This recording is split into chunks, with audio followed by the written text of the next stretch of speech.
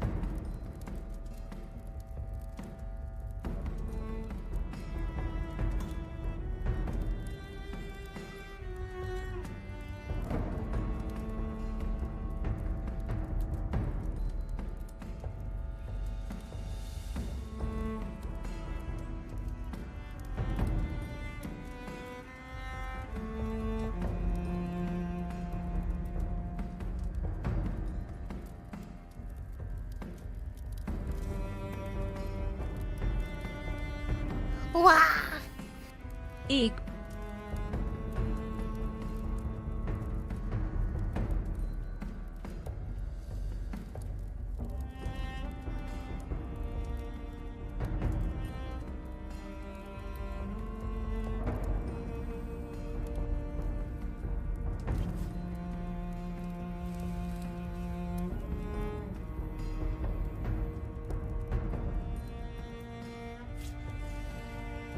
I'm back! Need some water. Let's play with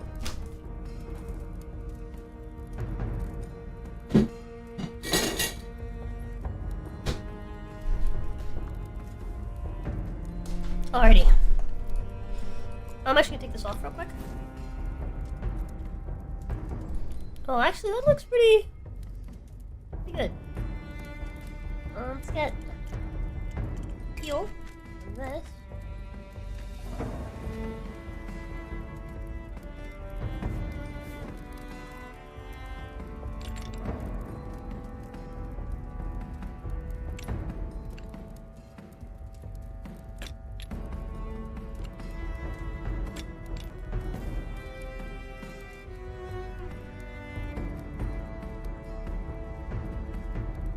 Of course, it's not the same fucking thickness on the other goddamn side. That would be just too easy.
This side's so fucking stupidly fucking shaped. God, whatever.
That's a little better.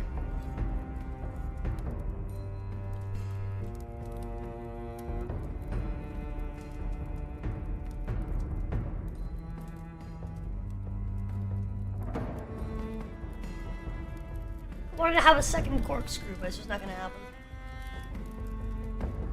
That seems...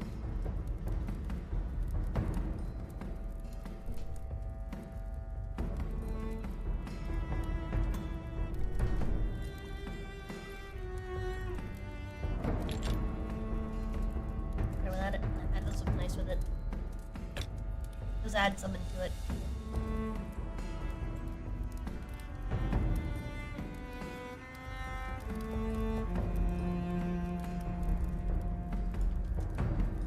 That's apparently not enough leather though, so...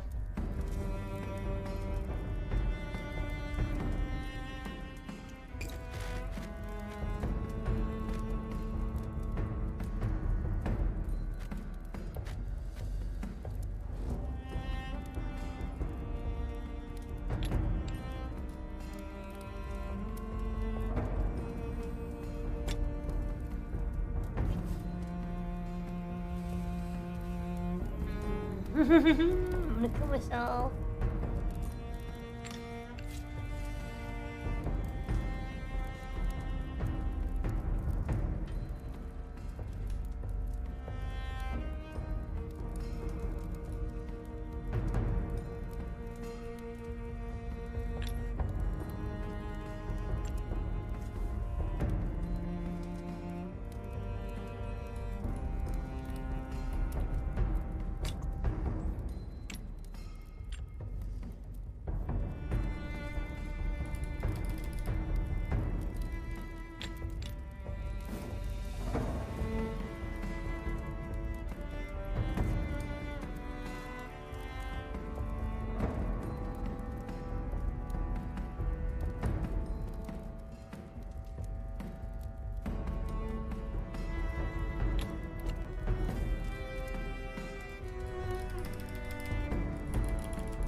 With the risers out of leather? That's not a bad idea.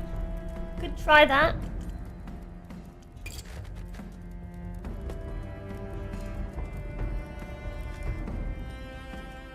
Yeah, that kind of works.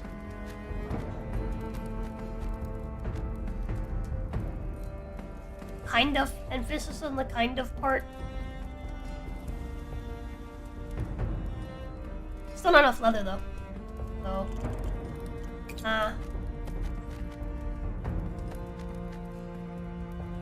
What if... one of those. Aha! That looks kind of nice, actually. That looks actually really gnarly. Have the scales be out of leather. Not the wrap. That wrap would fucking hurt, though. My god, that wrap would fucking hurt.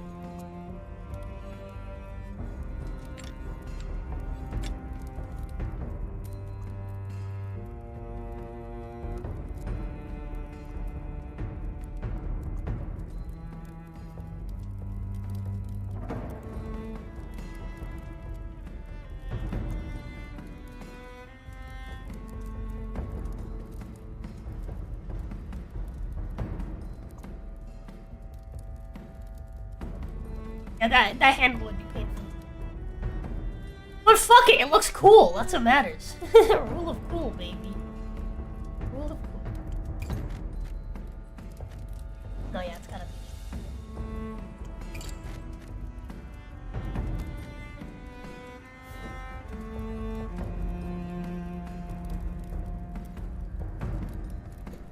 Alright, and then we'll go back over to blade width for a second. Color. Change the width.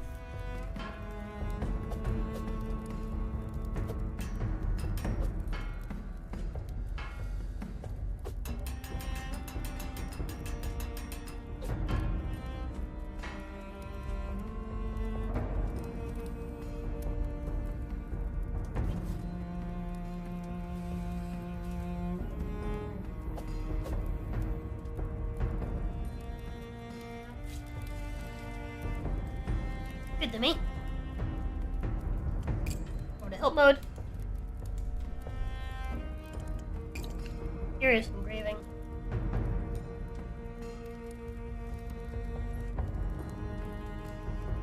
A bit smaller.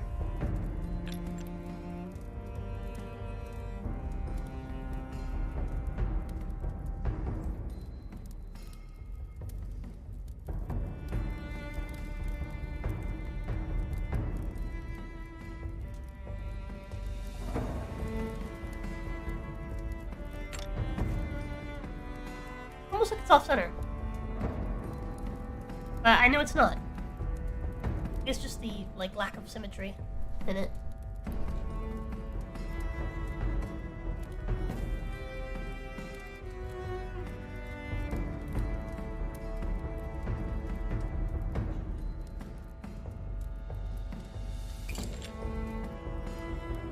Oh, I can like replicate it. I didn't realize that. That's kind of okay. I have an idea.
Looks like it's not fitting the same way as I'm going along.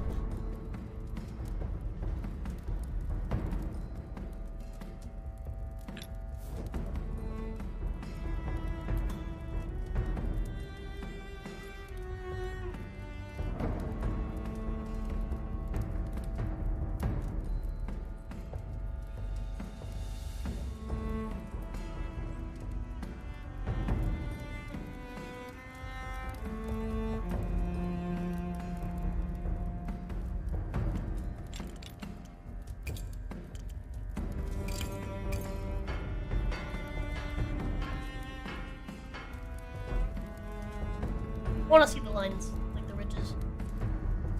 Makes it easier, I think. Actually, does a full polish make it even easier?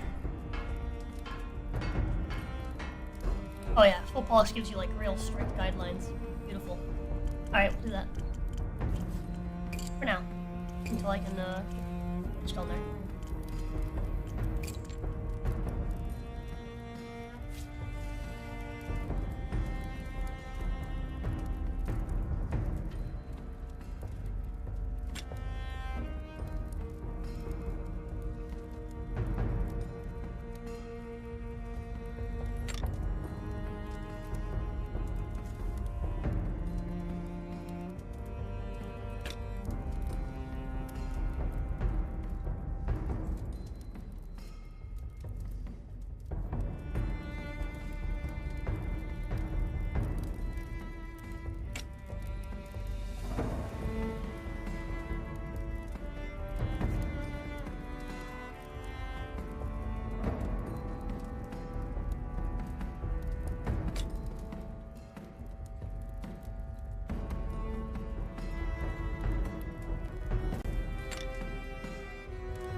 wish I had other metals I can, like, do this in.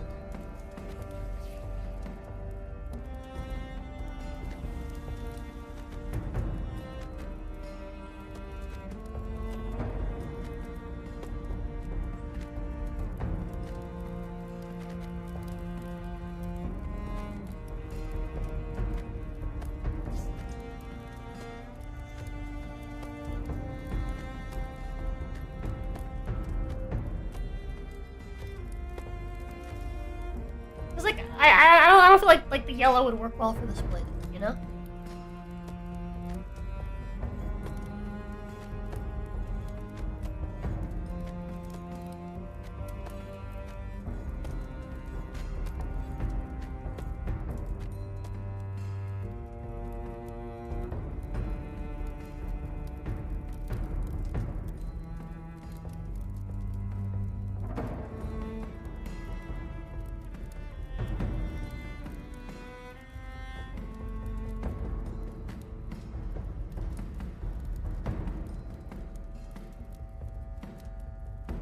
It bends to the right slightly.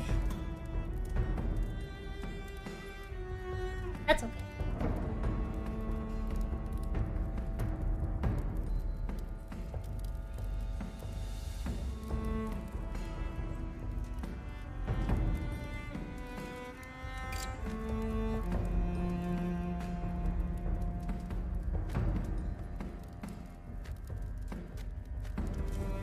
The blade looks darker if I make it shinier, which makes the silver stand out more. So I think I might do that.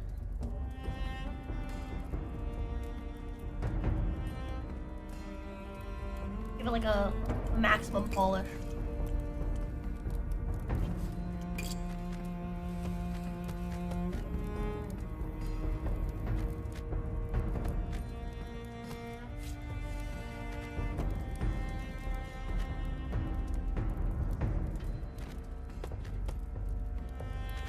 I've changed my mind.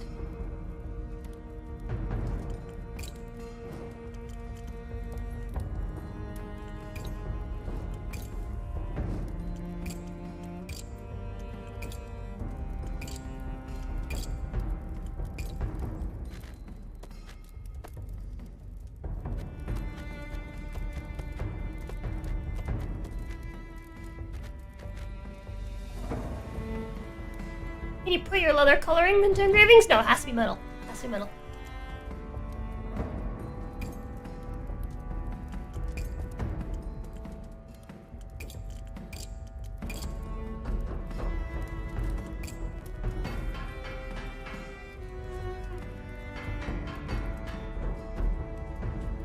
What if I just make the blade be unpolished? It's been a while since I've done an unpolished blade. Make sure the runes really stand out like everything else. Everything else has got a really, like, you know, rustic, unpolished feel. I feel like that works way better than the full polish.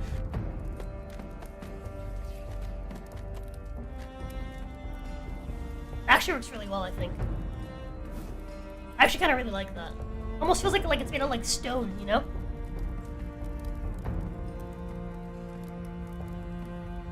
I dig that. I dig that.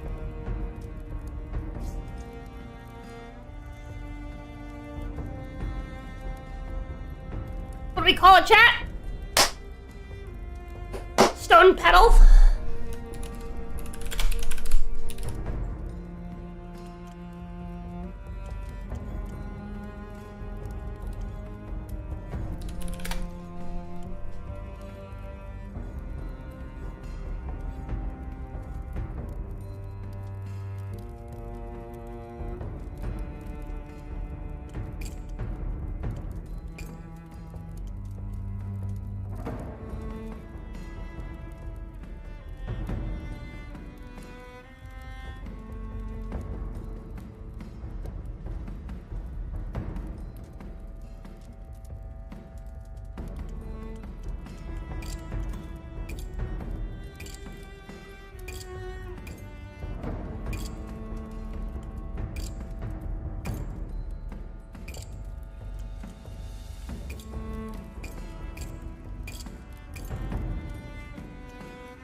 that works.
Wait, what's this?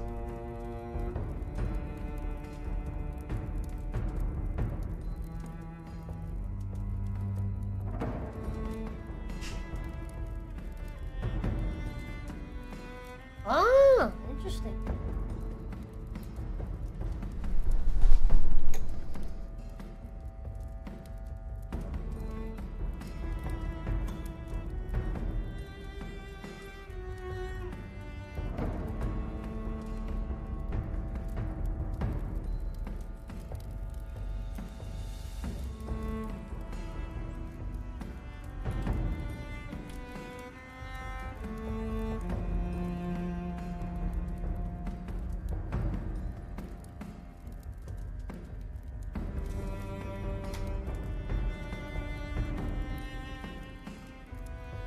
Interesting.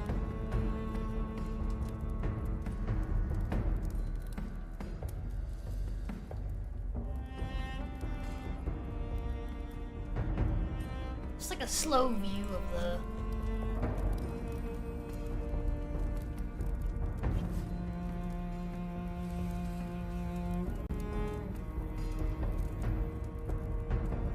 So I'm trying to figure out.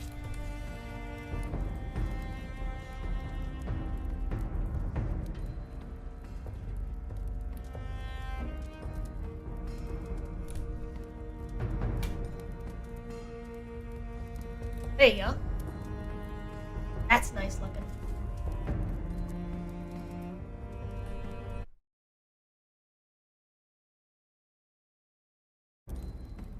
I'm pretty proud of this one, chat. What's up, girl? What's going on?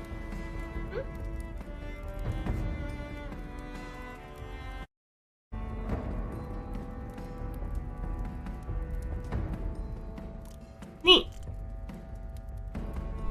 Alright, let's go back.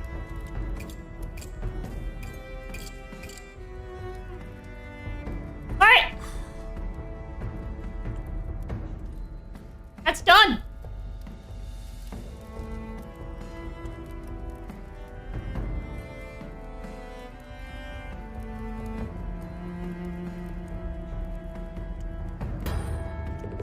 Wait, it's finished. Hold it up to the forged length on your handiwork. Simply etched with such precision catches the light strangely, seeming to shift and writhe in the shadows.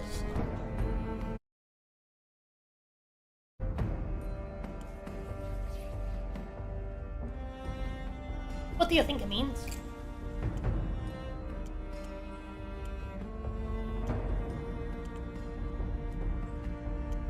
Nothing good.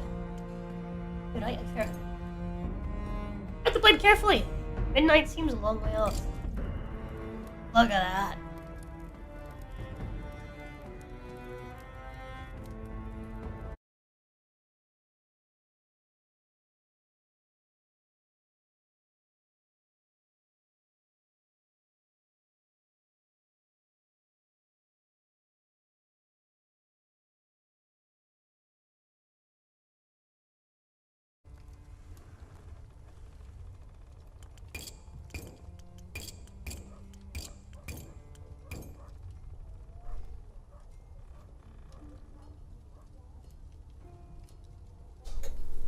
Alrighty.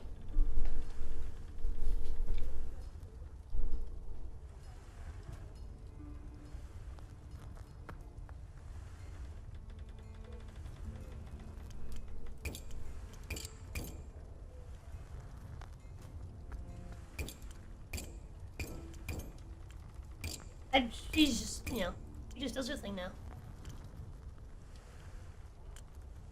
An anonymous stranger? Mysterious symbol? It gives me the shivers. Take courage, CASWYNN. Everything's gonna be fine. Wish I shared your opinion. Oh, I wish I shared your optimism. I have nothing to ask. Nothing left to ask.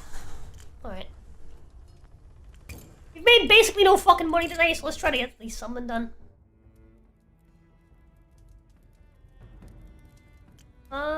Point. Taper the thickness.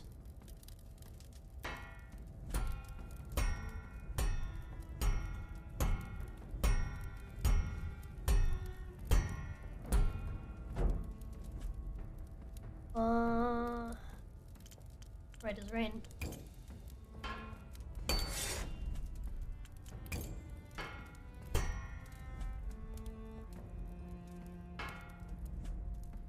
Yep.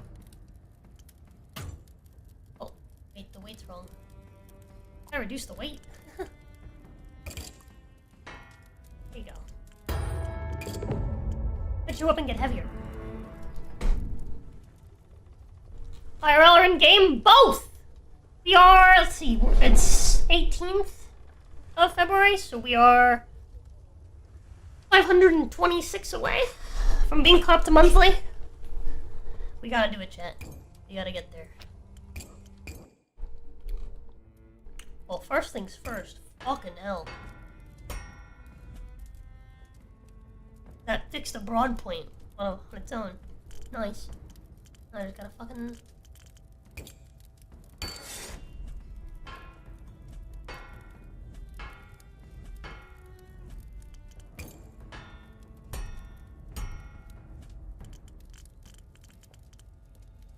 the width? Not the width. Thickness. -11 for some fucking reason.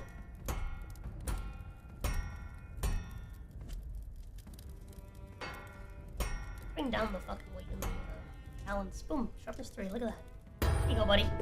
It's better than you even wanted.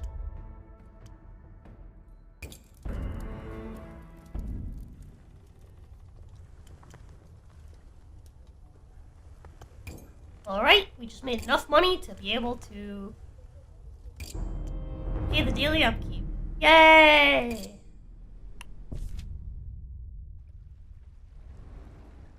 Bridge of Whispers. Oh dear.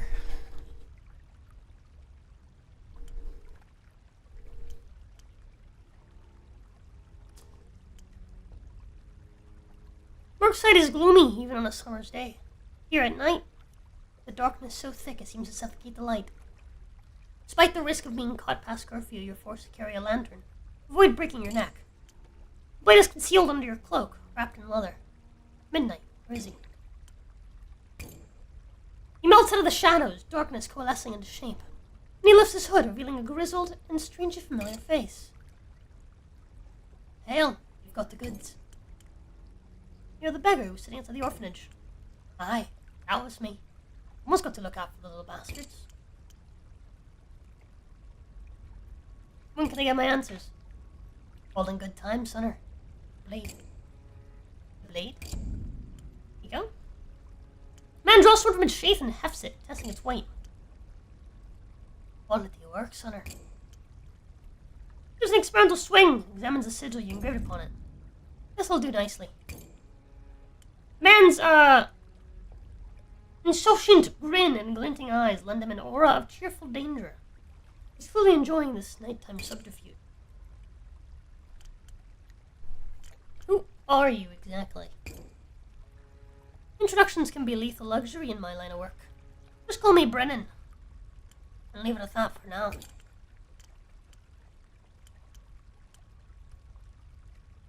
Hey, no jeunesse.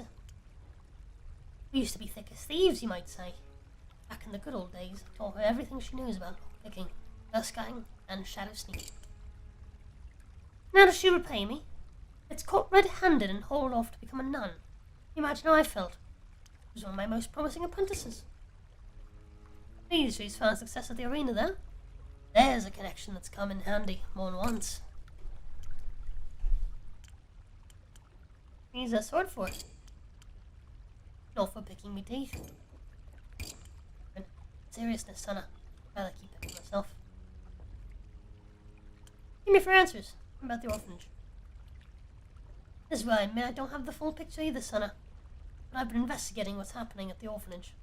A thing or two. First off, the matrons are all in on it. They're paid well to keep quiet about the odd kid who goes missing. You probably guessed it already. More importantly, who's paying them? Who's paying the few twins? Where's all this coin coming from to support the disappearance of a child every month? Wait for him to continue.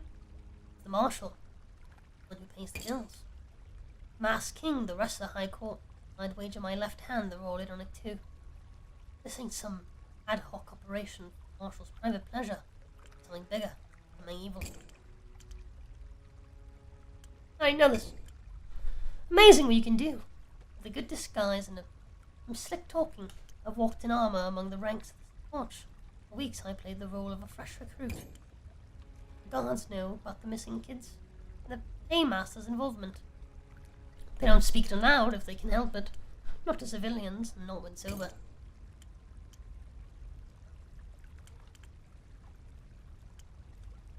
Who is the marshal exactly? By the burning dead, sonner. Bar new around here. He's the Mass King's right-hand man, the commander of the city watch. Never meet him, eh? Why are they taking the children? Wish I knew, sonner. The LeFou twins drop by and pick up a kid, usually a boy. They take him to the High Citadel, the palace of the king himself. After that, not seen again. Perfect little operation. The wasteland's full of lost kids without parents. The orphanage takes them. Great show of the king's generosity. Not charity, harvest. How about the missing swordsmith? How's he involved? The man's grin drops, replaced by a look of puzzlement. I wasn't aware he was involved. Why'd you ask? In the message. This is just keen interest. Well, that's a new piece of the puzzle. Thanks, Smith. I'll poke my nose around it and see if I can find out anything about our friend Thessin Felber.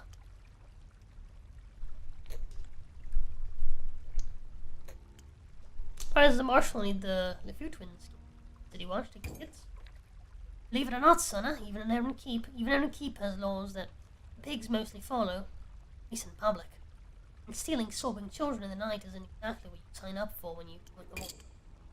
The LeFou twins, well, they ain't burdened with a conscience and offer plausible deniability if caught. The marshal uses them for all sorts of filthy business. Blackmail, assassinations, torture. They'll do anything if the pay's good. Believe me. Pay is good. I can put us up to this. You fight back. Don't lie to you. It ain't gonna be easy. Think of who we're up against. Begins counting on one hand, quickly running out of fingers and the other. The marshal, the Mass King, all of his high court, the knights, the citadel, the city watch, the seneschal too, of course. Any supporters thereof. The taxman, the rich, greedy, the parasites. Anyone I'm forgetting, Astrid? Anyone I'm forgetting, Astrid? Aha! Small figure steps out from the shadows behind you. She was wielding a dagger, which she twirls in her fingers with alarming dexterity. You recognize the girl from the orphanage. I fucking knew it! Matrons of the orphanage, boss! Oh, of course, silly me. Add to that list the entire institutional structure underpinning the orphanage and everyone aiding, abetting the abduction of kids.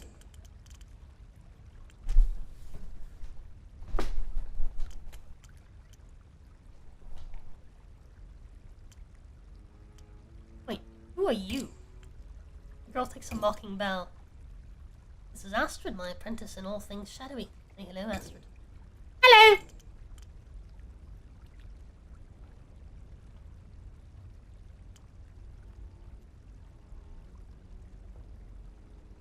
And you plan to do this all on your own, just the two of you? Huh. Glad you asked, Sana. No, not just the two of us. We've got friends in places high and low. Might be the case we could use a smith like you again in the future. I'll come find you when we do.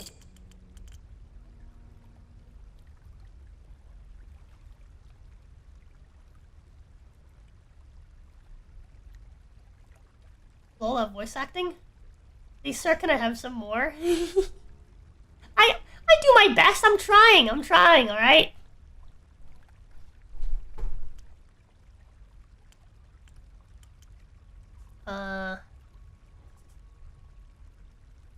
I could do more. I mean, I could break out of one character to play another. And that would open me up to all sorts of extra voices.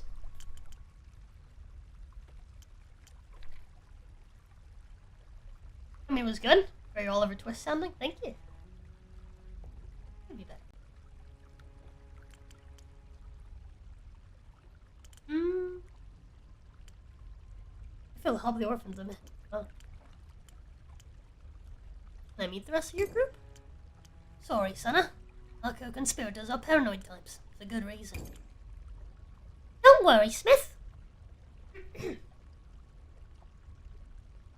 some water. Don't worry, Smith. One day we're going to need swords. Lots of swords. If it'll help the orphans, I'm in. You and me are going to get along just fine. Claps his hands. Certainly loud sound in the foggy silence of night. If we stand here running our tongues all night, some half-drunk watchman might chance upon us and spoil the eve for all. Until we meet again, perchance. Brendan gives you a merry wave, while his small, belligerent companion waggles her dagger. Two of them walk away without a second glance, mashing the fog. Nice! Go. That's fun. CASWYNN is uncharacteristically late. Alas, he rushes to the door, red-faced. Did you hear? Hear what? Something's happened in the Citadel Square. You have to come see. Sorry, he's supposed to be, like, rushing. Did you hear? Something's happening in the Citadel Square. You have to come see. Slow down, deep breath. Remember what this is all about. This sighs, sweat is prickling his brow. It'll be easier to explain if you come see for yourself. But, you heard of the Sentinel of the Keep? That's the statue in the Citadel Square, isn't it? That's right. You've seen it then. Its true provenance is debated, but modern research suggests it's made of King Ethelmund II, last of the Arryn dynasty before. Focus, CASWYNN, I'm not here for a history lesson. Oh, right, sorry. The statue's sword broke off centuries ago. A storm. No one bothered to replace it. Since the masked king overthrew the old duke, there's been a sort of prophecy. When the sentinel finds his sword, he'll awaken and overthrow the tyrant. Uh-oh. Someone placed a sword in his hand. Not just any sword. Bear, come see. That's the voice I gave him. I gave him a more Irish. Someone placed a sword in his hand. Not just any sword. Bear, come see. How fitting, yeah. And you made a stone pedal? Yeah, it's literally perfect! It's literally perfect! I couldn't have known!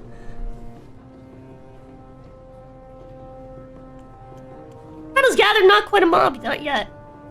There's a fever in the air. Phalanx of watchmen look on, shields locked. The crowd forms its tightest knot around the statue at the square center. Last time you were here, the statue's outstretched hand was empty. Twin fingers curled around air. Now it holds a sword aloft. Recognize that blade? It's the sword you handed to Brennan on a bridge at midnight. It's grasped in a stone fist, shimmering in the light of dawn.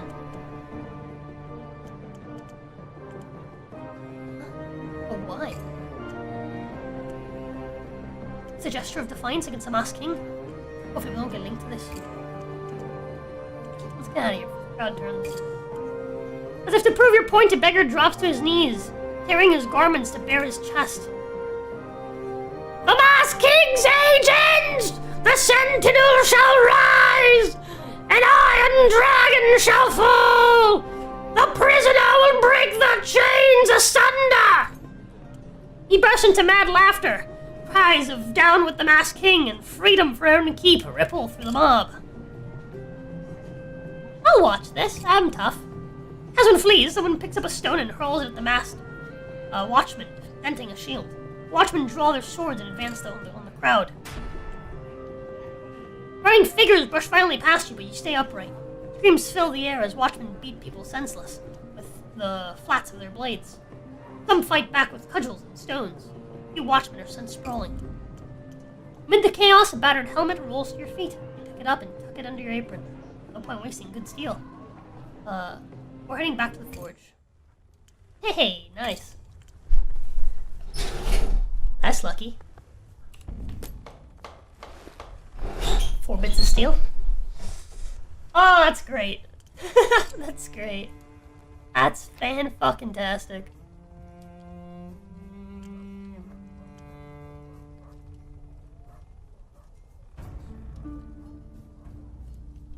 Oh, guard issued steel. Yoink. Yeah. A woman enters your forge wearing a leather jerkin over scholar's robes. One of the lore guard, no doubt. Protect the magisterium's books. Wait, this is Tisara. This is the girl that we know, isn't it?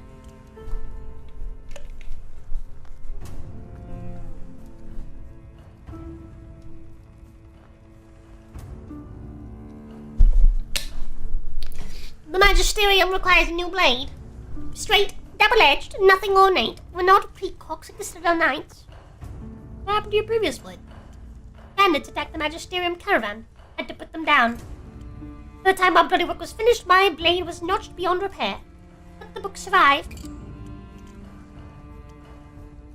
Notched beyond repair? Can I have it? Can you bring it to me? I'd appreciate it. You'd still make use of it. Does this magisterium require force of arms? More often lately. People are desperate, and because we value books so highly, they've become a second currency. They don't understand. A treatise on crop rotation could save 1,000 lives. A medical text 10,000. But only if it reaches the corpus celestis. Its knowledge can be shared. All for what you need. The magisterium remembers those who serve the preservation of knowledge. Whatever, lady. In the form of broken tools she gives you as a reward. Yeah, I see that. Alright.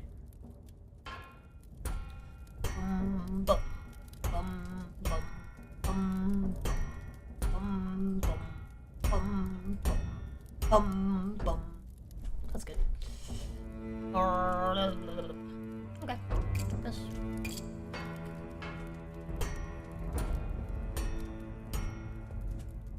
Well, it doesn't gotta be too stiff. Yeah, bring that stiffness back a little bit though. Point. Regular point.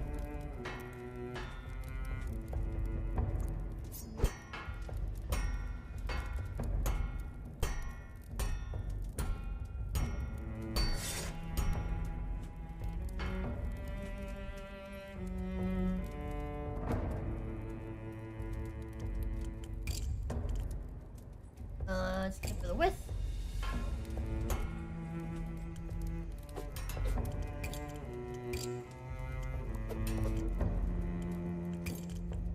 Thickness.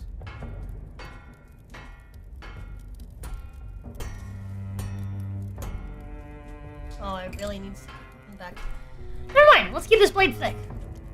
Make this a thickers. Thickums.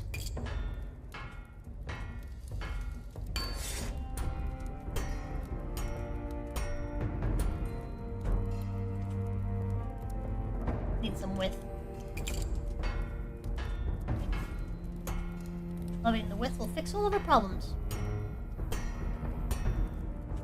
You want it heavy. Oh, oh, oh. Oh my.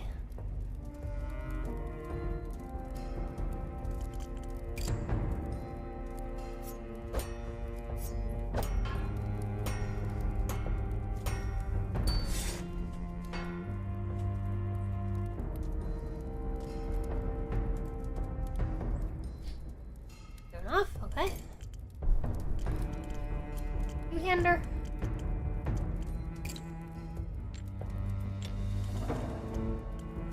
Hello, Saucy! How's it going? How you been, bruv?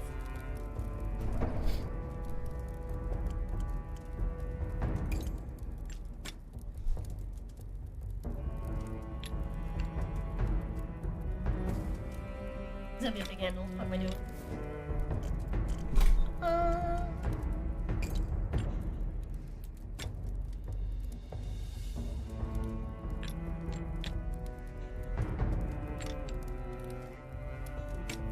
Damn.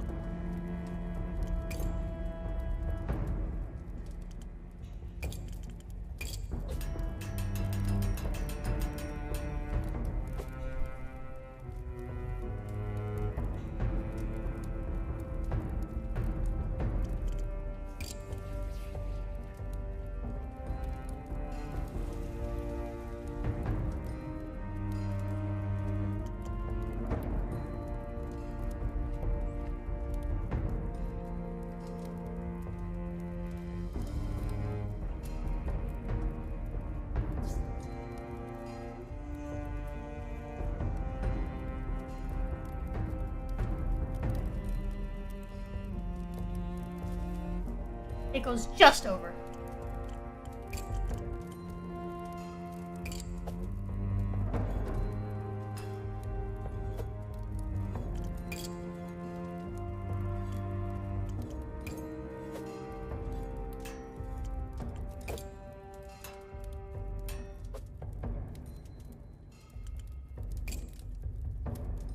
Alright.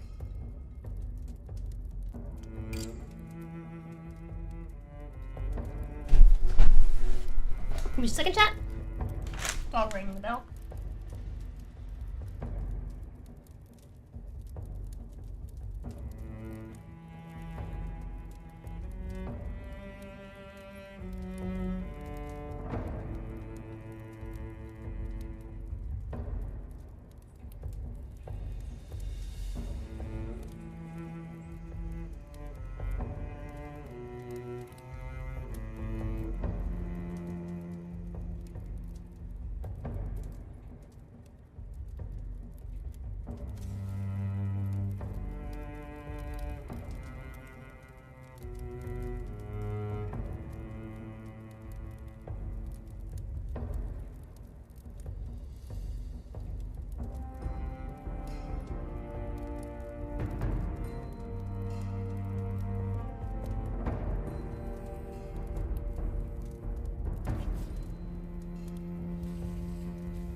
Back.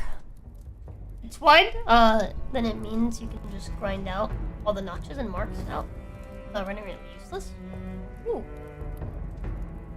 Alrighty. That's pretty good. Let's give it a little bit of polish.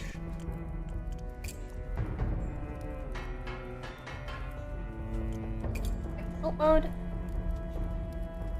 We'll do. I'm gonna do like an inverse. On paper. Neck. One by on paper. Neck. There you go.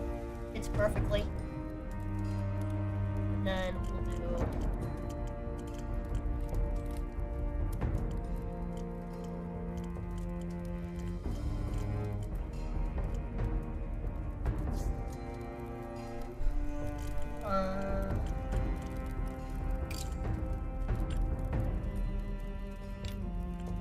Doing a bowl for it.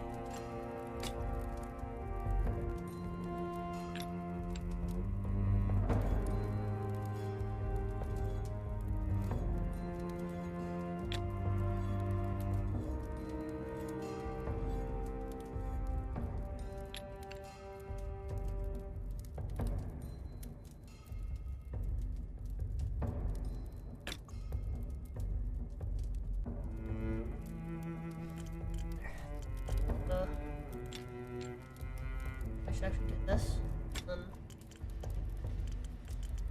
this.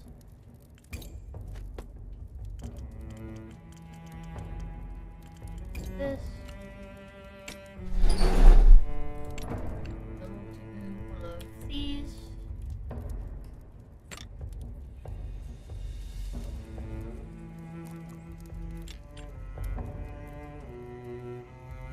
We'll do these.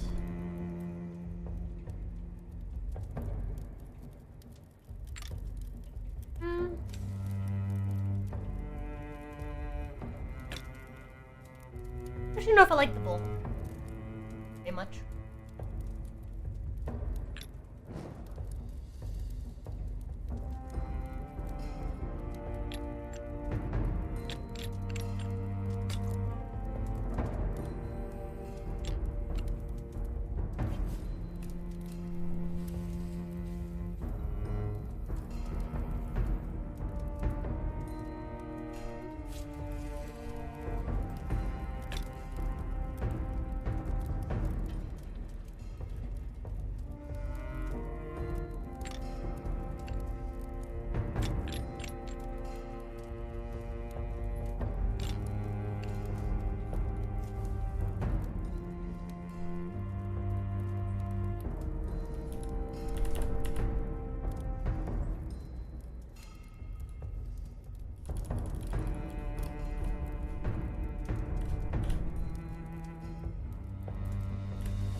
Yeah, it's doable.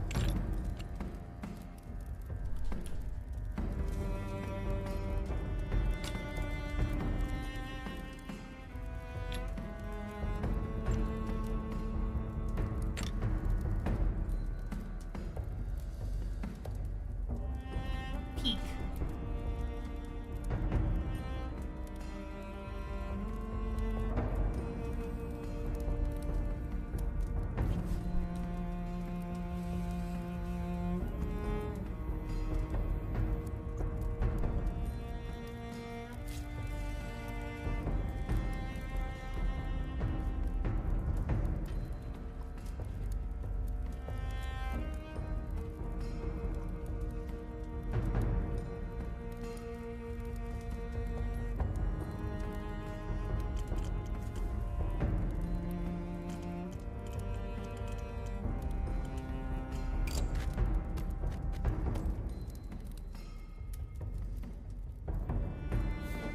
Do some of the wood costs.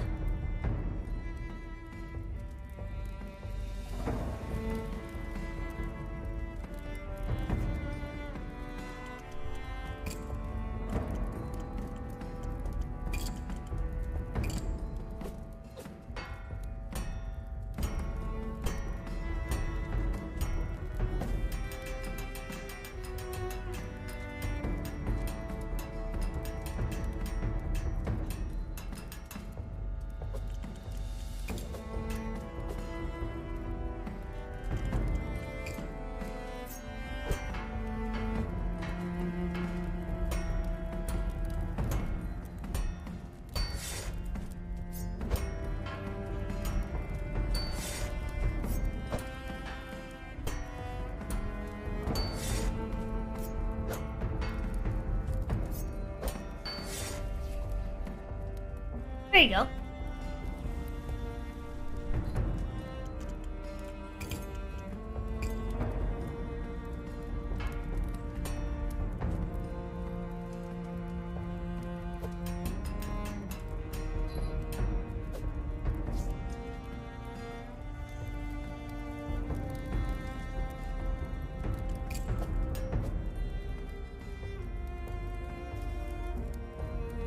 There you go. That's a pretty blade. 3 in every stack except for mobility. Which, I mean, duh.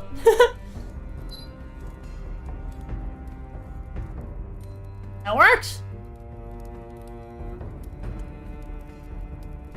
What do we call it? The bookkeeper?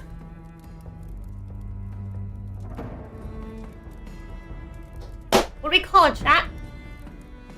The bookmarker! Haha! The bookmark. Sorry. The bookmark. Why'd you come at me with a low expression? What is the wrongness? My beautiful. My beautiful. Wanna sit on Dad's lap? Don't think he's gonna mute.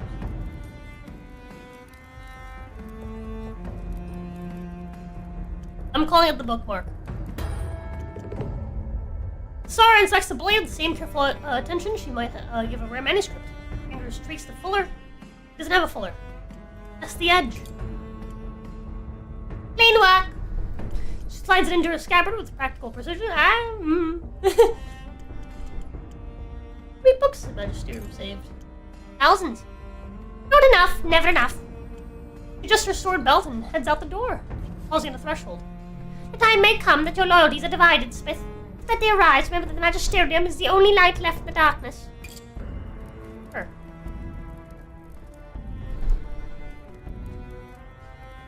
Wow, my big coral. My big coral. Oh my goodness, oh my goodness, oh my god. My big coral, my big coral. Wow, look at that belly. Listen to that. You guys hear that? Oh, dog belly. Oh my goodness. Oh my goodness. Give me some squishies. Give me squishies. Squishies.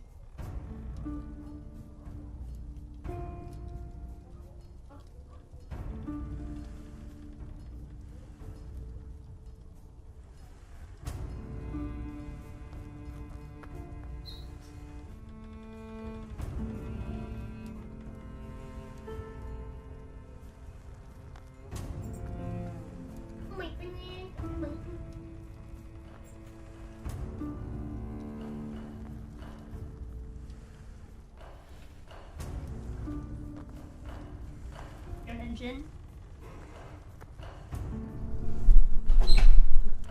Linked up yet? Yes! We can go visit the Magisterium, hopefully, tonight. Salvage this, my remaining energy.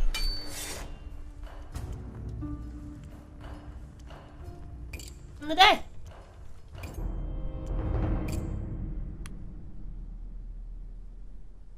Aha!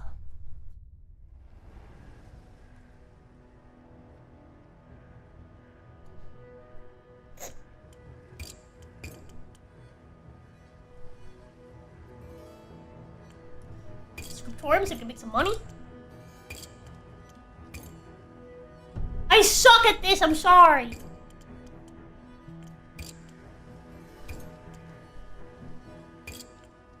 Oh, the smith is too proud to fix the hens. I understand you've proven your suit to the Magisterium.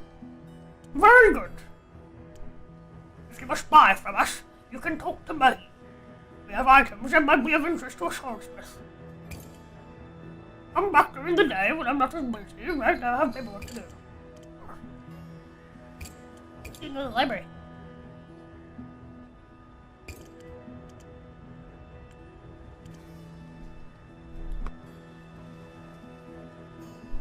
Greetings. Know anything about missing orphans? I can't say I've heard of such a thing, though. Admittedly, my duties keep me oft confined to the library and the surrounding halls. I see.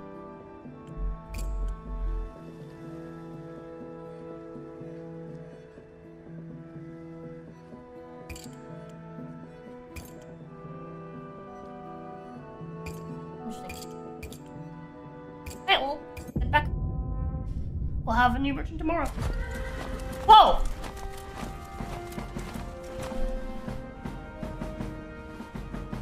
As you enter your shop, you hear the sound of bugles and rattling drums. Outside, a column of guards marches past, boots beating a rhythm on the cobbles. They're followed by knights on horseback, streaming heraldic banners.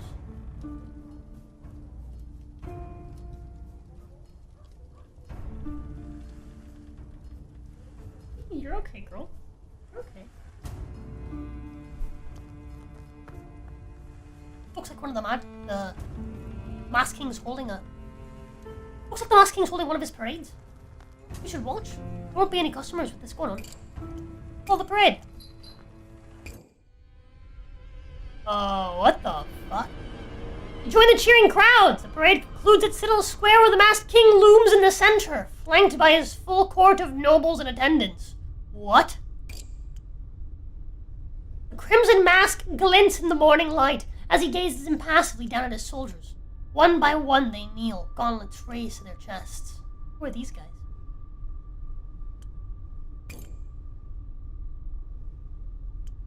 They're at the Masked King. He must be at least 9 feet tall. Perhaps he has stilts concealed under that feathered cloak. I don't think the Masked King is human. Sandra, what have you done? How have you gotten yourself stuck on my fucking chair, you fucking idiot? You idiot? You idiot, you dumb.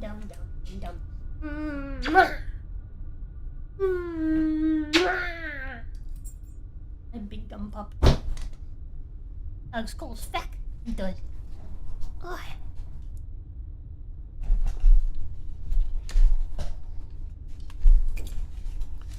But no, somehow you know that such undignified tricks are not needed by this silent figure. A sick sense of dread rises at the back of your throat. The Masked King is like a wound in the world, seeping strangeness and unease. The mask tilts, empty eyes drill into yours. Singling you out from the crowd, you look away, wrenched and fled. There are the figures flanking the king. The king is attended by servants and nobles in fine attire. The two figures catch the eye, those permitted to stand closest to their master.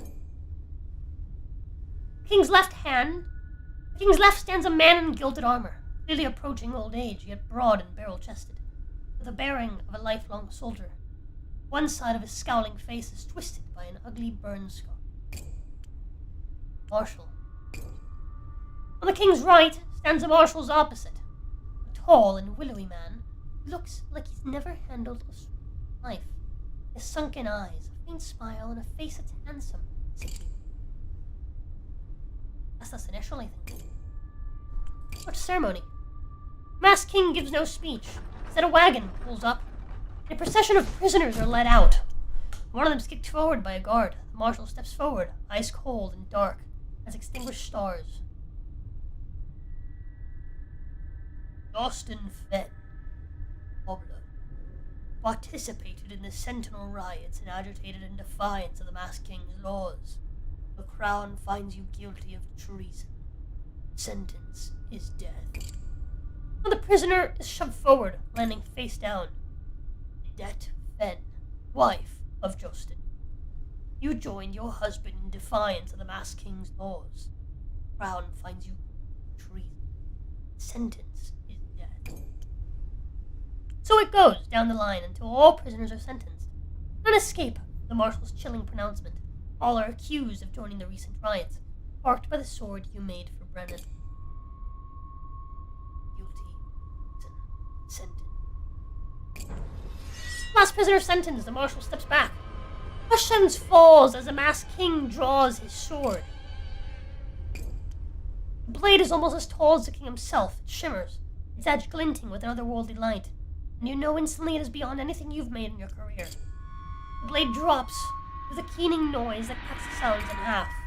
One by one, seemingly spontaneously, condemned prisoners fall into pieces. Heads roll from shoulders. Blood fills the cracks between flagstones. By all that's lost. Often is the masked king put on the spectacle. But a few months, and the masked king needs to clear out dungeons. But I should have warned you. There's a hiss as the masked king's sword is returned to its scabbard. Sorceries. The reason the masked king was able to go over to the city on his own and do things that no one else can. When he keeps that magic barrier up around the keep. You shouldn't question it unless you want to end up as part of the next role. Wait someone's conclusion. Masked king steps down. Cloak fluttering as he passes the fallen bodies. The retinue continues.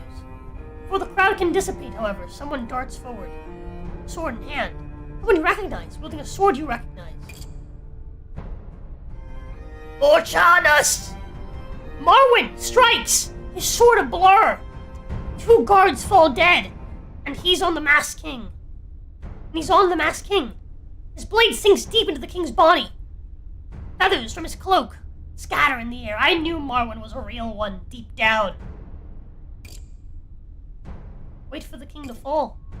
The masked king doesn't appear to notice the blade embedded in his torso. He turns, very slowly, to face his would-be assassin. He seems to grow in height, looming taller and taller over the crow, his shadow lengthening and writhing. The man falls to his knees, gazing helplessly up into the masked king's empty eyes. Oh, no, please. The wind dies, and the sun fades from the sky, plunging the entire square into shadow. Drop, scratching against my legs, you fucking cunt. The crow's screams turn into a hollow rattle. Okay, hold on. You're laying like this. I don't want your fucking claws kicking at my fucking leg. You want to sit on my fucking lap? You sit like this.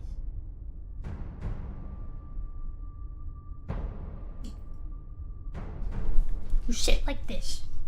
Okay.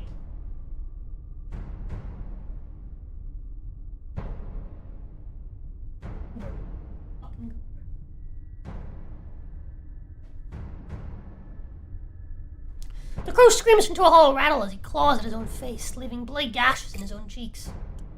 Forgive me! Forgive me! I did not know! The masked king looks away. The sun reappears. The world returns to normal. 2 knights step forward and drag the sobbing crow away. Despite the king's calmness, pandemonium erupts. The crowd surges in panic. Guards push everyone back, shouting contradictory commands. Let's stay and witness the riot. The crowd surges like a tide, screaming, wailing, stones fly and the guard responds. Guards respond with flashing swords. Madness infects the air, as if the masked king's magic drained all reason from those who witnessed it. By the time order is restored, more than a few corpses lie scattered on the floor. You walk away with an ashen taste in your mouth. CASWYNN has long since fled. Your mind is reeling. You just saw the masked king get stabbed in the heart and barely react at all. Is he a man? A ghost? A monster? Worse still, he was stabbed with a sword you made. What's that, Clodo? He's a good dog. Unlike this stupid bitch. I'm talking to you.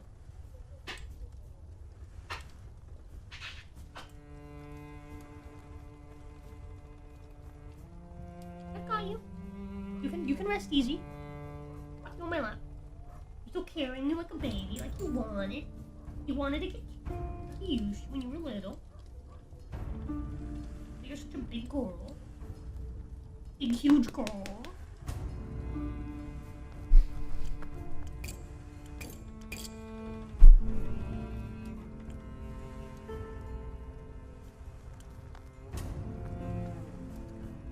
Just so you know, the Sentinel prophecies don't work. I mean,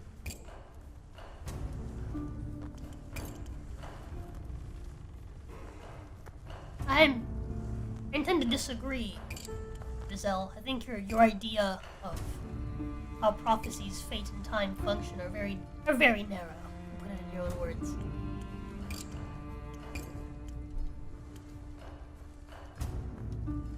I can't stop thinking about the sword in the hand of that statue.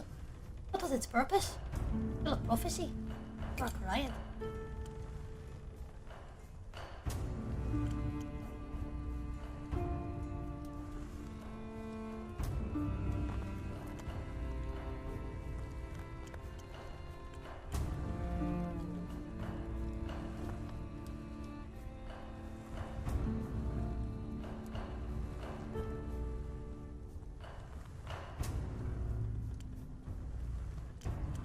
Something else entirely, I'd guess. I struggle to imagine what. And what was the significance of that symbol being inscribed on the blade? Most mysterious.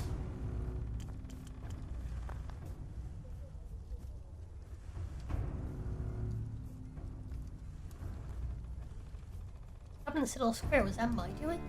Lights were sparked by the sword I made. Oh. Oh! I can't think that way. You just make blades. Responsibility lies in the hands that wield them, right? What do you hear about the Seneschal? From what I've heard, the Seneschal manages the day-to-day administration of the key. Taxes, controls finances, distributes ration tokens, that sort of thing. There's some kind of connection to the Houndsburg League. I don't know what, but I don't know the details. Fair enough. Brandon and Marwyn both wanted that symbol on their blades, so it's safe to assume they work together. The blade. Well, that symbol is some sort of magic. I'm positive of it, because it like wriggles and writhes and moves in the shadows, the way that, which is the same way that like the game describes like things like didn't work though. Maybe the magic wasn't strong enough, but maybe the rights were a reason to have a public appearance, mass thing, which Marwyn would have a chance to kill him. I don't think that's what it is. I think Marwyn is acting on his own to try to kill. But yeah, I do think it's some sort of magical symbol, because the way that it's described is the same way that the lady that fixed the match, Selena, described the way her tattoos moved back during the time of songs. So it's some sort of magic.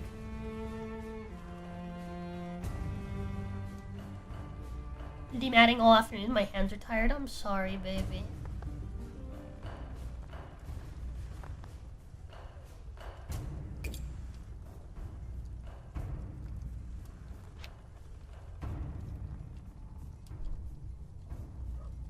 Uh-oh!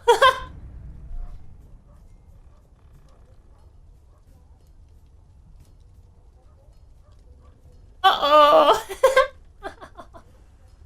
Well, the Huntress wants a blade. Yeah, I can make one. I'm curious about this, though.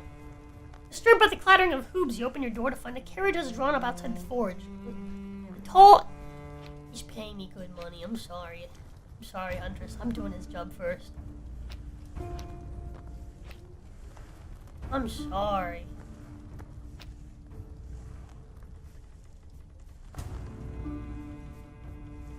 A tall man steps out, broad frame hidden beneath a cloak of ocean blue velvet. His fine leather boots, likely worth more than your entire household, splash in the gutter as he approaches. He fixes you with piercing gray eyes. You stand before Lord Horatio Fairclough, third of his name, keeper of the furrows. Are you the smith who forged a sword for my stepdaughter? You mean the haughty girl and the bullied stable boy? Do not speak of Cosetta that way. She may not be mine own daughter, but she is my niece, and a Fairclough by blood. You're her stepdad, I assume.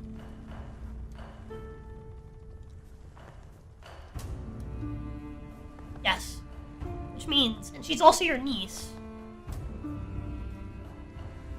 Which means you married your sister.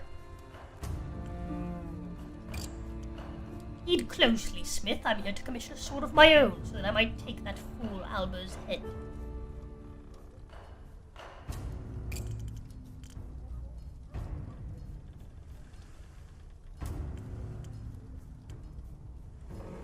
You don't have a sword of your own? You will not stain the Fairclough ancestral blade with the blood of that peasant. What's the harm in letting Albie and Cosetta have their little alliance? You will not have the Fairclough line sullied with the blood of a stable bull. No, will I brook Cosetta's disrespect. Make Cosetta call off the wedding without bloodshed? Cosetta will not be persuaded. She has the Fairclough iron in her spine. No, I have to kill this stable boy to teach her a lesson. She will not stoop below her station, not on my watch. I see.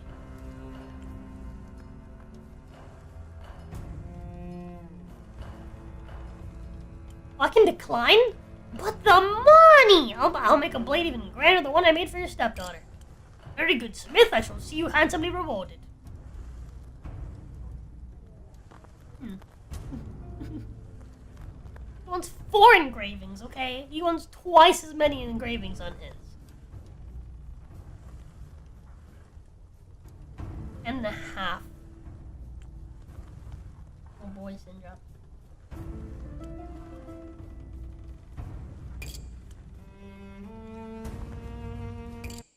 I'm gonna make a dog shit blade, chat. I'm gonna make the worst blade I possibly can. All he cares about is the length and what it's made out of.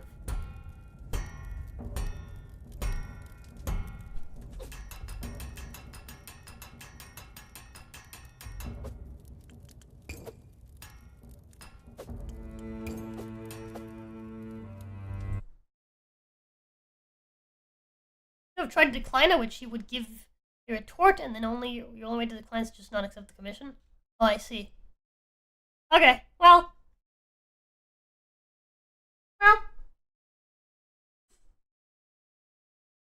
we're here.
Alrighty.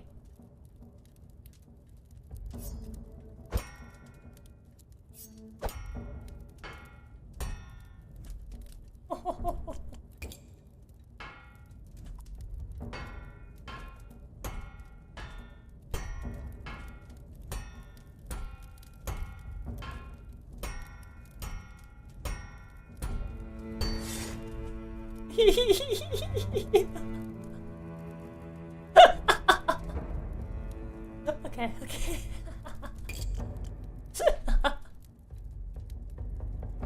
Huh.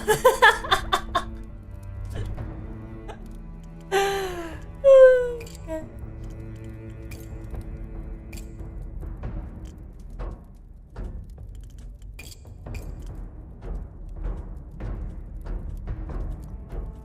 I don't know what the fuck I'm doing. I can't see.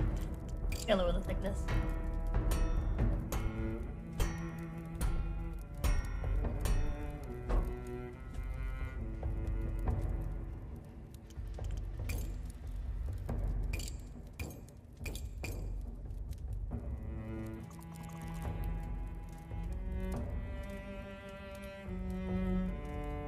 This is a club to use to beat Albie to death. Dude, if Albie somehow loses this, man, no respect for Albie, I'm sorry.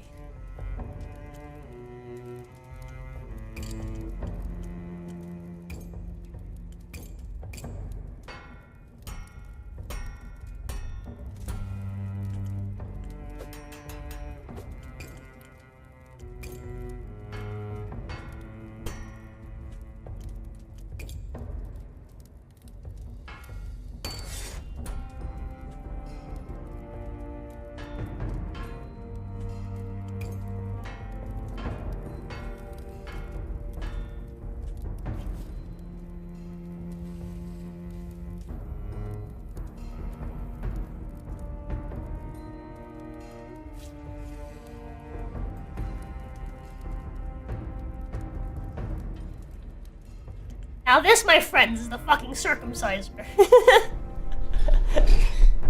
Oh, man.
Uh...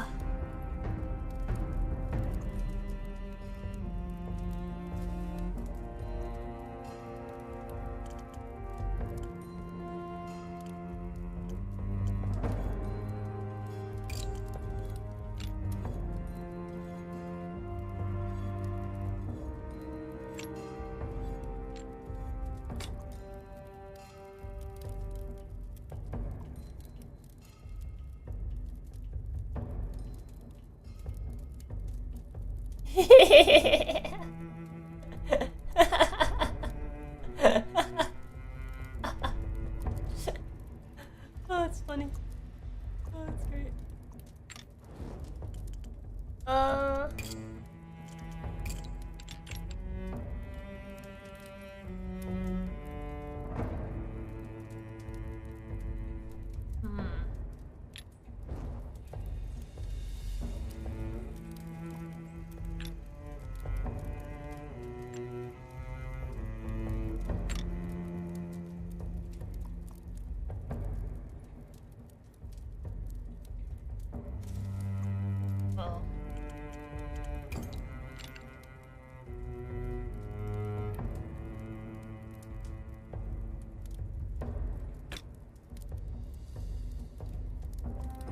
Alright, now I can just kind of put stuff here, right? Maybe get a one of these. Doesn't really work.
Not quite flat.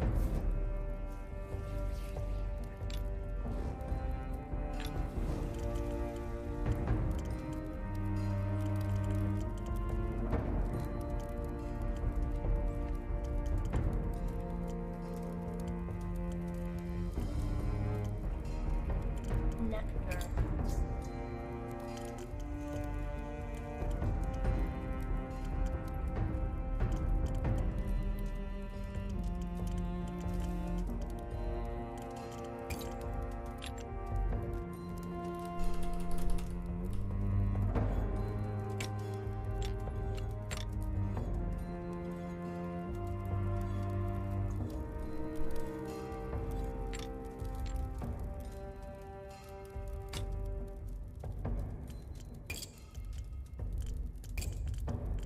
Some polish on the blades, everything matches. There you go.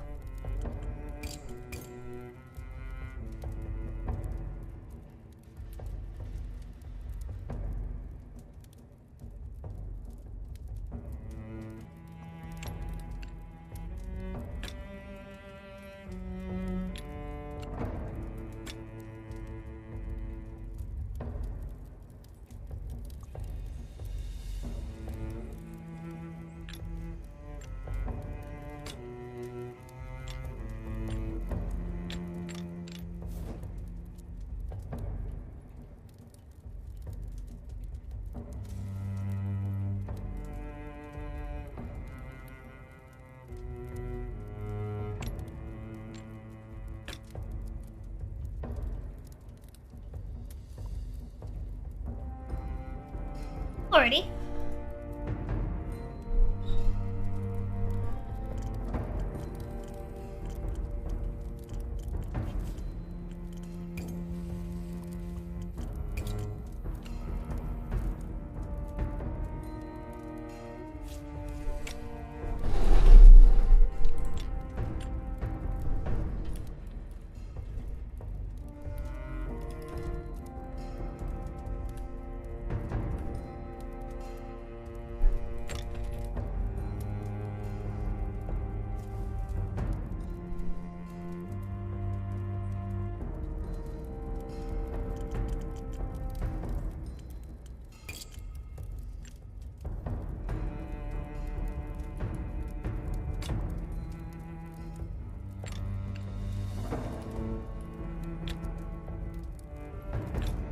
Actually, that might be a good thing. And like that.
It wants like a hand and a half though.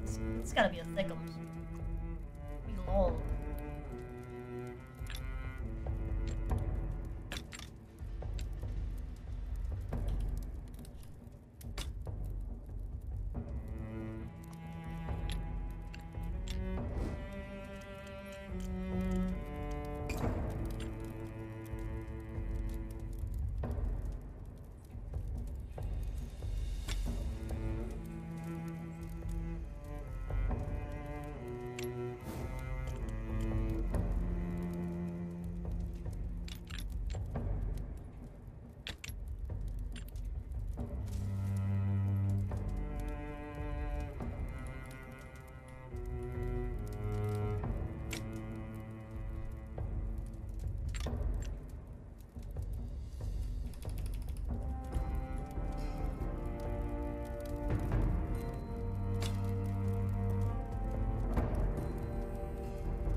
Undrop! What'd you even fucking press? Oh, that's a problem. Well.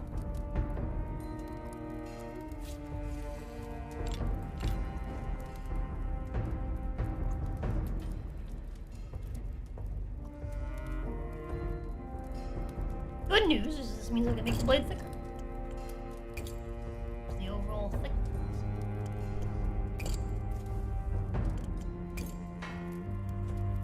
Bam. That works great. No problem.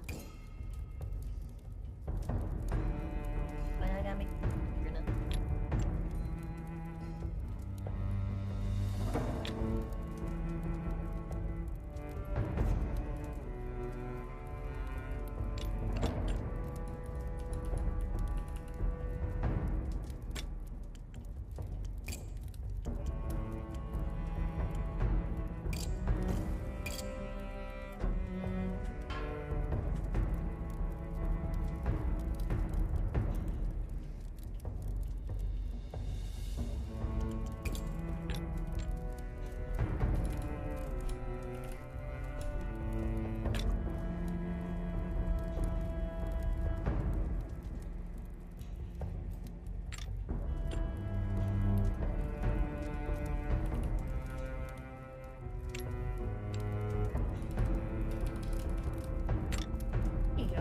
It was fit the wrong way, that's why it looked weird.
Yippee!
nice thick bit of space to work with.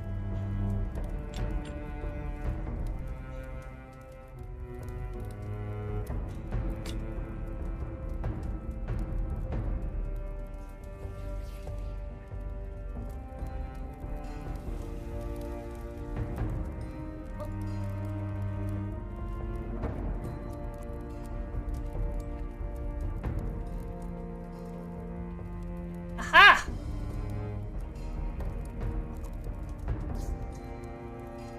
Look at that, chat.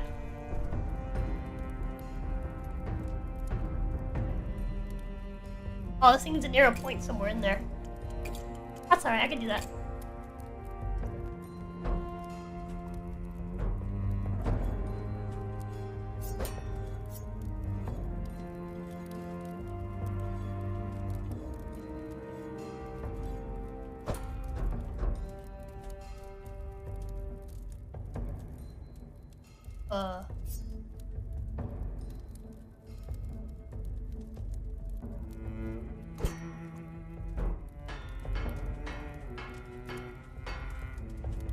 Sure. Somewhere in there.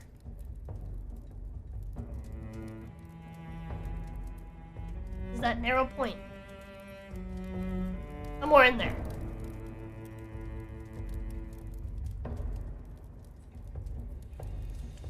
Alright, what does this mean?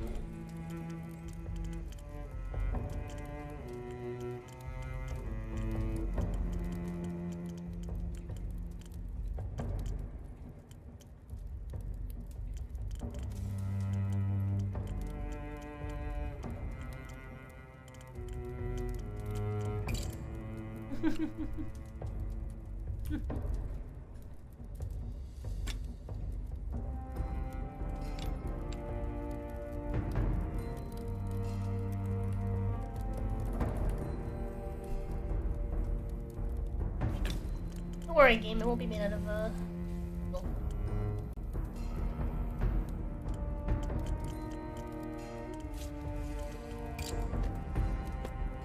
Don't worry, game. I also don't have enough gold.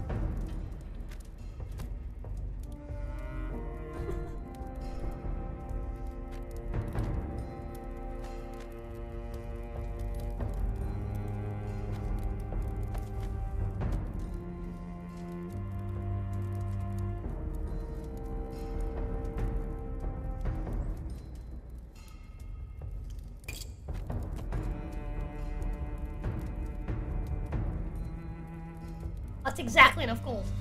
Sweet. I still need some wood though. Apparently. I have just the thing.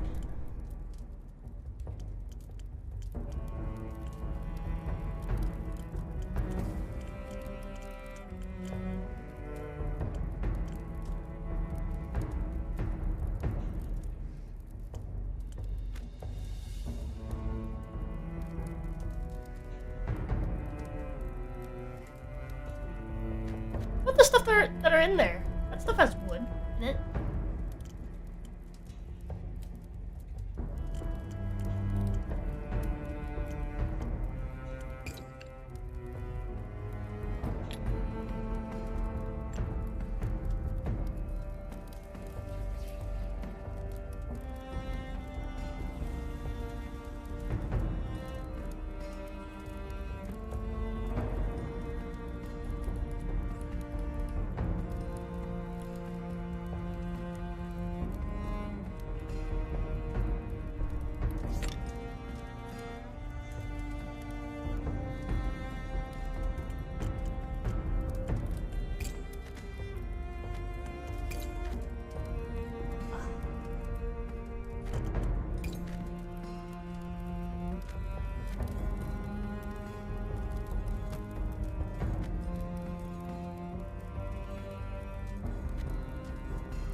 sorry, but that has to be a steal. I'm sorry. It just has to be. It just has to be. Oh. No.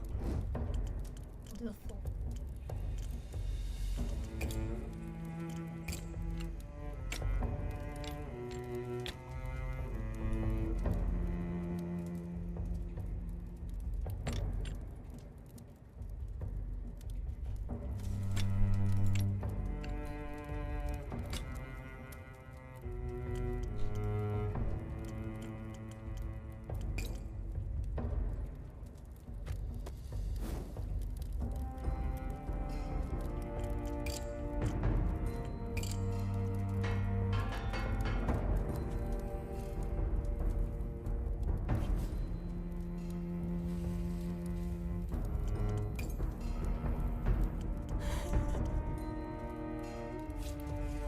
Actually look like it'll actually kill someone. This thing is so heavy. This thing will actually fucking murder someone. Just a fucking club with a carrot slicer in the middle. Oh, it's funny.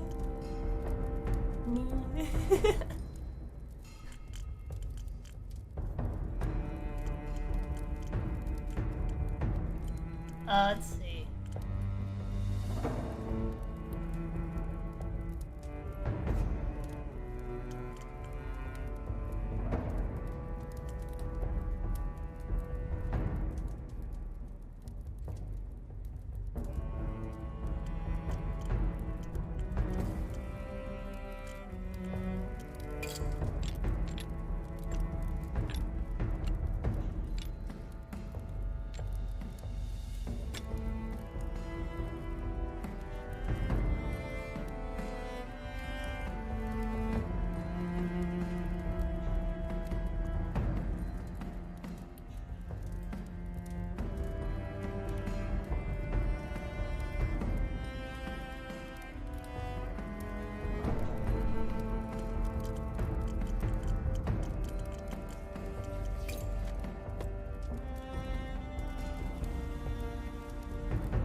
Oh well.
It's like not even like center.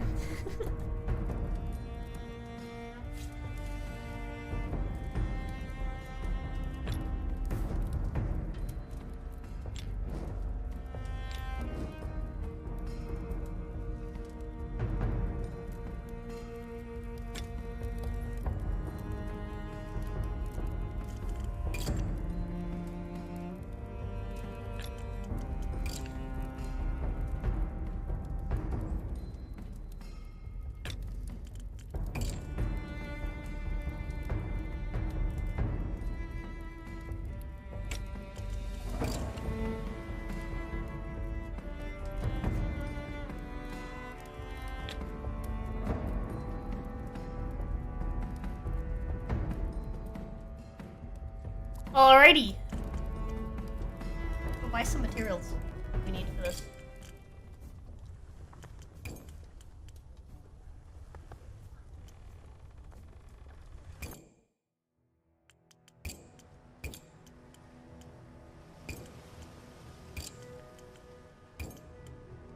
Ain't the letter at your service. Ask the improvers, but I pay them no mind. We have friends who question support here. I'm no gossiping housewife. I proffer your ghoulish speculations, but yes, orphans are going missing. Often I mention to them.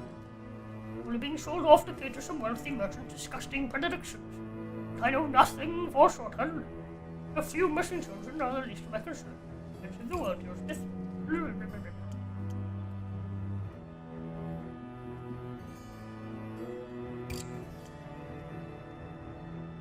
Still setting the apple cart. How high this goes, whose influence or risk getting exiles who didn't keep all together. You know how many children died in the years past? Enough to stack corpses to the tip of this high citadel 10 times over. No more than would think much different. He's got a good point, actually. I actually kind of agree with him. Roll in the college, above us, after the years. You're in charge, runs the day-to-day operation, finances the college, but no, he's not in charge. She reports to Viera, and she reports back to the Council of the Three. Theraben by the ocean. When Viera in her office in the evenings, you wouldn't bother her with your America was changed sundering, was appointed, America was an academic backwater. Village where holy texts can be studied in peace, far from the politics and ambitions of the anointed. Then, during the years of blood, Viera showed up. About 100 scholars at her back. With the masked king and claimed this place for magisterium. They took over, but later remain as... Or, excuse me, no place float. Without me, they'd be yesterday's ashes, murder. There's a deal struck between mask and magisterium. It is our business, not yours. To say it was mutually beneficial. But the college and the masked king was rewarded with knowledge. See. Covered by the ocean, see the scholars. Once was a city, a single glorious metropolis of marble halls and libraries. In the sundering, the explosion of the wild magic tore Theraban asunder. Only a smoking crater, and then the inexplicable. 2 Therabans appeared.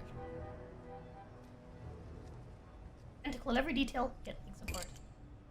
One of those doppelganger cities appeared in the Aran coast. Theraban by the ocean came by its name.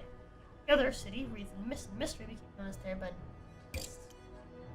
Unlike its hermit sister, Theraban by the ocean openly meets gathering refugees and celebrating books. Magisterium was founded, they sent scholars across the world seeking outposts, built to new iterations of Corpus Slave. But the other Theraban, less said about them, the better. Theraban of the Mist abdicated its responsibilities and is sealed behind an impenetrable wall of fog. No one from the ocean can reach them. A few outsiders claim to have penetrated the veil in return. But I've heard, those who reached Theraban in the Mists came back half mad, if they came back at all. Aggressive, paranoid, babbling nonsense. Nothing wrong with that city. This is just the library. Translation libraries across the world. Yeah, we're doing this.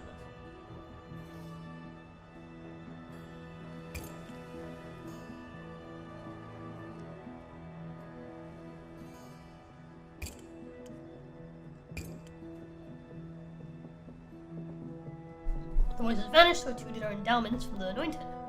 Now keeping the college running means watching every thaler. Sell knowledge, mostly. Books, of course. Well, we've got multiple copies to spare, plus maps, advice, medical aid. Good stuff. We make paper in our mill, forge horseshoes and plowshares, we produce valves and spirits.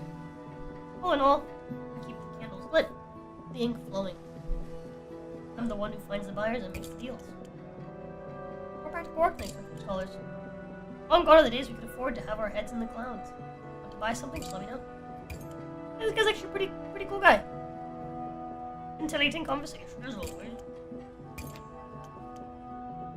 I appreciate him.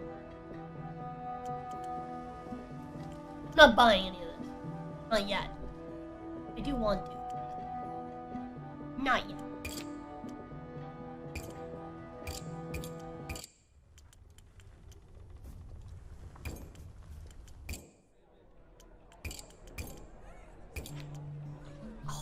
Keep selling dyes that I want to buy, but I need to buy this.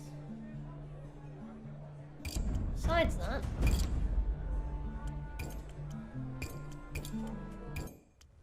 I need that for... Guys? Yeah, but I just need more. Now, I gotta buy gold.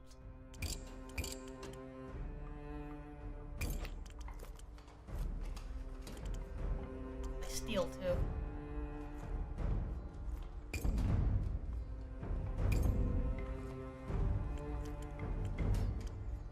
I have the money I need to sell some stuff. Silver. Leather.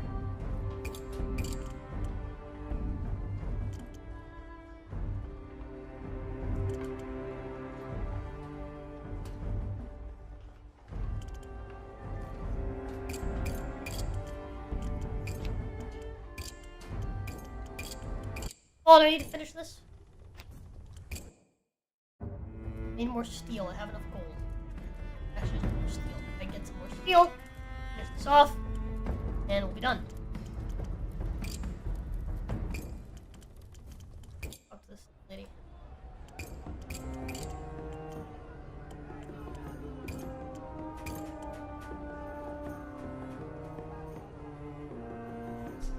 Are there any rumors about orphans going missing? Glancing around the square, Quell raises her voice. An item file! Why, yes, I have something like that out back.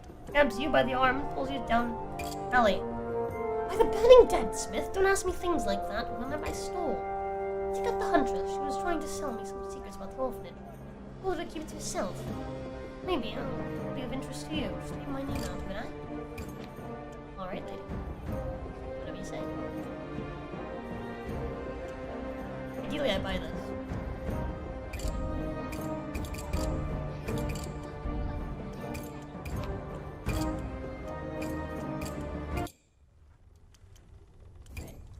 Enough to finish our commission. Oh, exactly enough. Oh.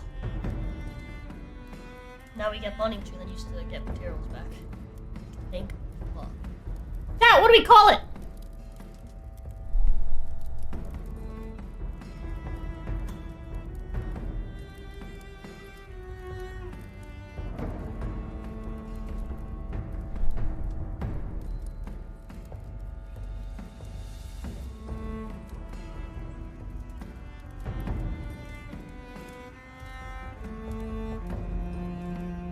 When I hear have fun. Midnight Wares! What do I call it? Gregarious? Cockatoo's Knocker?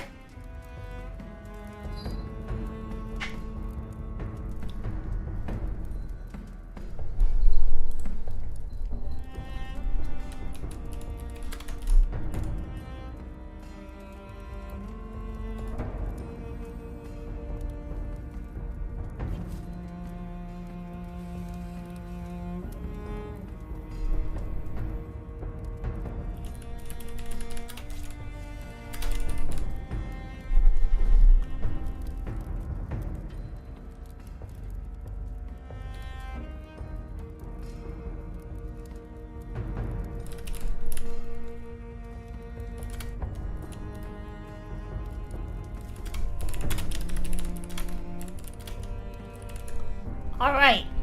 It's called Albie beating Albie to death with this.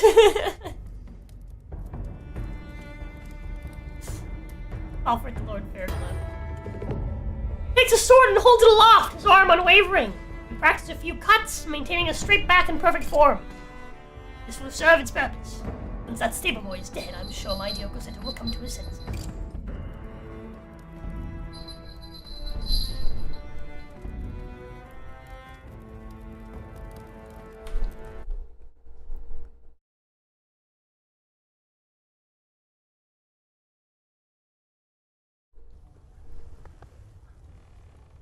That's beautiful.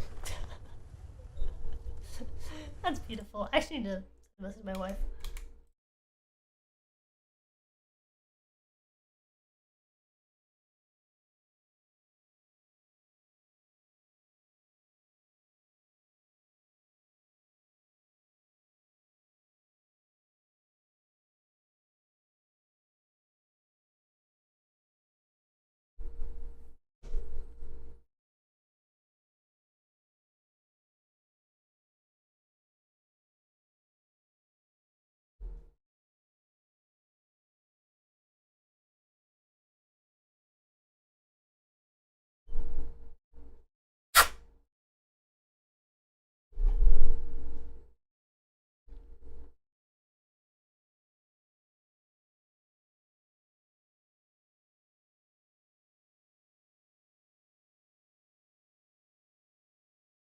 on my lap this whole time, chat.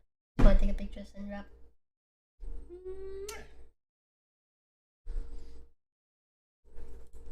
My wrists are in pain though.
Alrighty.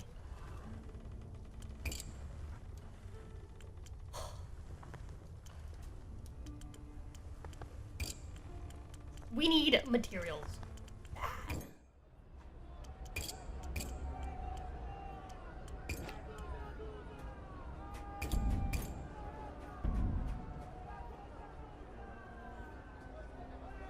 There goes all my money.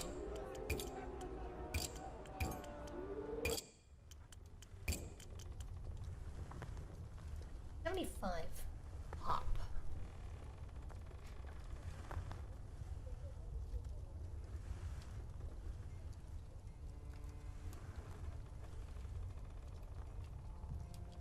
You have to give me 15 gold each for it to be worth buying old tools, but buying gold directly.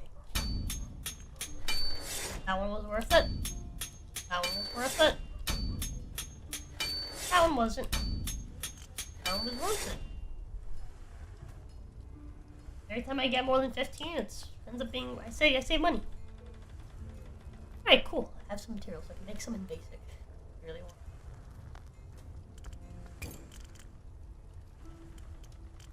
I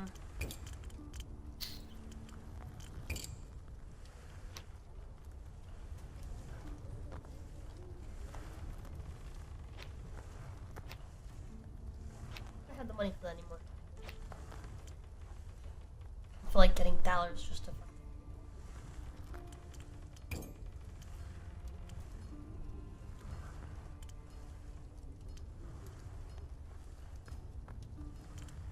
Oh well. The XP.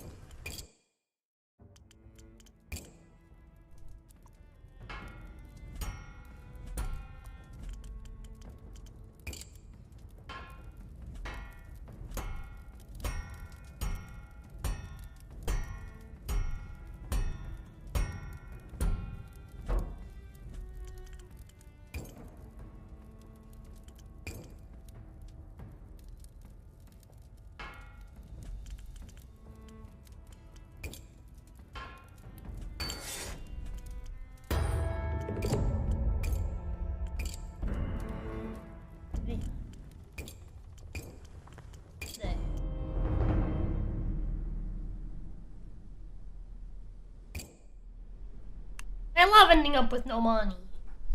I love it. Isn't it just the best, girl? Wow. Typing Washigaf Thank you, Owner typing! $25. DS2/W feet.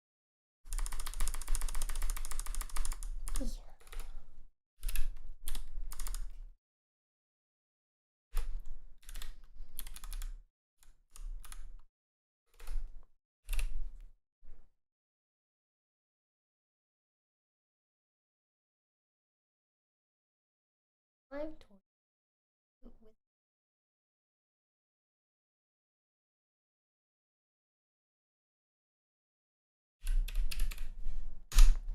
57% of the way. It's getting there. Getting there quick.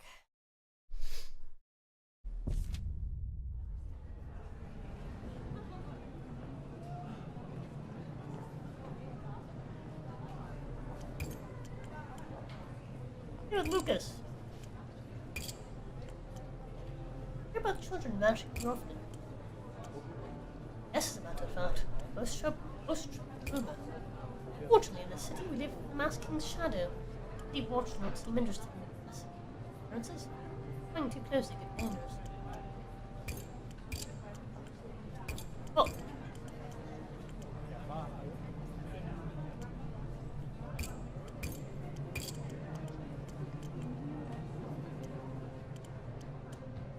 Nothing about the traveler who tells stories in the square. Ask me, his stories have about as much truth to them as a fish out of feathers. Past the caravan gone, we never see it on the road. This quarter, all the time. This way all the time, it's not normal. Orphanage? Oh no, nothing of the sort. Eyes did the thought from his head. The Masked King is most generous, taking his poor orphan to waste. Just be a couple.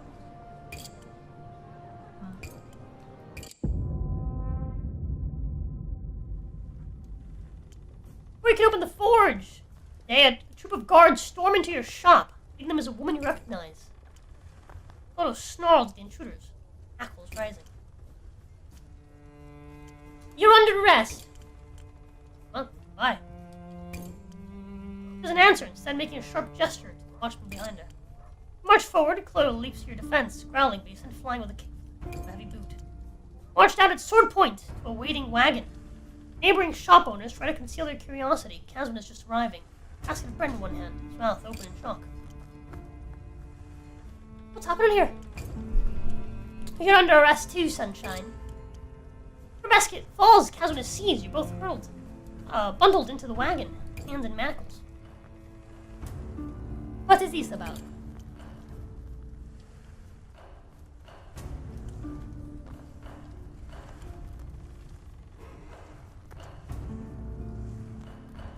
Probably because we made that sword for Marwyn. Oh, rotten ruination. If we just tell the truth, everything will work out. Never happens, and remember to keep your stories straight. Alrighty, years of questioning have stained the gutters red. The gutters rust red. Across from you stands a sergeant and a man whose face is half twisted by scar tissue. You recognize him as the marshal, the second most powerful man there in keep. Husband is not with you. Guards dragged him elsewhere.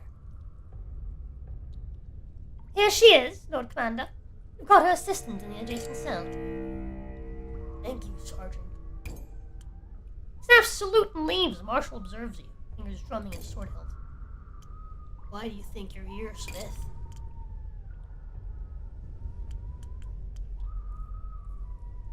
One of my swords is used to attack the Masked King.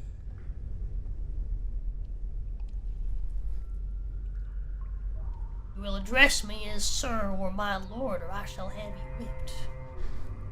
I didn't address you at all in that sentence. Marshal's gaze is deep and cold as a midwinter lake. You have Marwyn in another cell. Damn crow could have had a good life in him if he just stuck to the arena. Ironically, for a crow, he's some canary. All it took was a little pressure to crack down. I know how to break any bone, no matter how brown. You don't want me to buy that. Save us all some trouble and tell me the truth. How would you come to make that?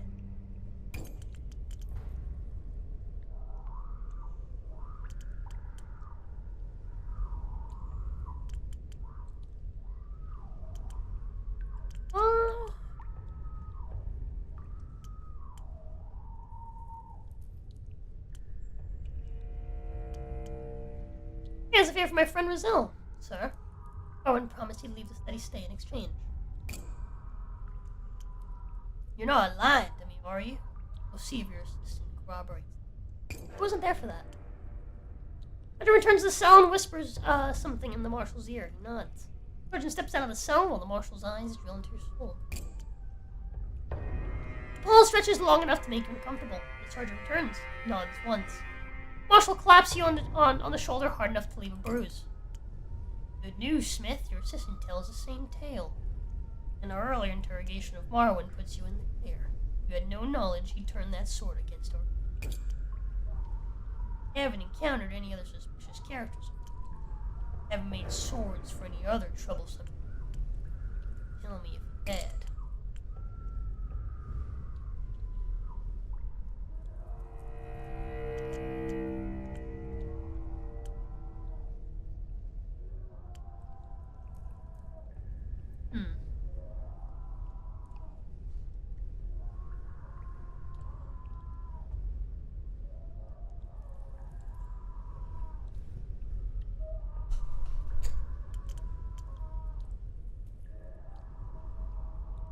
Actually, my lord, I did fulfill an unusual commission for a hooded stranger. Marshal pauses, eyebrow raised. I'm glad you volunteered that information so quickly. Otherwise, things would be gone. Yes. Raps sharply on the door. A moment later, Sergeant Glenn walks in carrying two swords and sheaths. You recognize both. Marwyn's and Brennan's. Arming a traitor once, well, that's just bad luck. Arming two traitors. That's either treachery or damn foolish. Hooded stranger commissioned the second one, correct? That's right, sir. And did you have any idea that this sword was going to end up being the Sparkle Riot? Of course I had no idea, my lord. I'm a merciful man. I'm going to assume you're telling the truth. I'm a great believer in freedom of enterprise. The city needs swords. My guards need swords. I don't want to exile you or mine, so help me out. Give me the man. Give me the name of the man. Second. Didn't give me his name, sir. Let's see if your assistant says the name. The assistant shouldn't know the name either. Then goes to the cell next door. Ghastly scream comes from the adjacent cell, followed by hacking, wheezing sobs. Once the screams die down, Sergeant Glenn walks back into his cell, mutters into the marshal's ear. Not slowly, his eyes boring into you as Sergeant steps out again. How? Hold on! Fuck off, game! That is bullshit! He wasn't there! He wasn't there! He doesn't know that his name is Brennan! Brennan hasn't showed up to meet him. He hasn't met Brennan. That is fucking bullshit, game! You're fucking with me, game!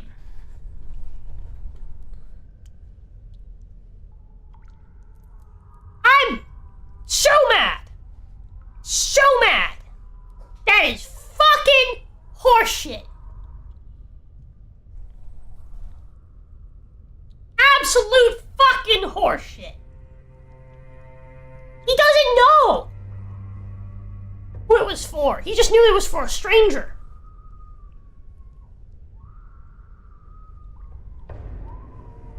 This is fucking bullshit. As a matter of fact, I'm alt F4ing.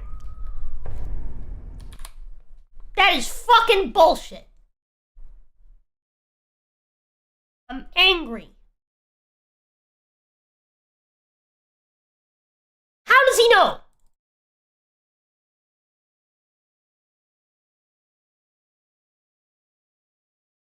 How the fuck does Tanner Boy know? That is bullshit. I am angry. I am fucking angry. I have gone out of my way to specifically pick the truths and the lies, okay? That I know that the homeboy doesn't know.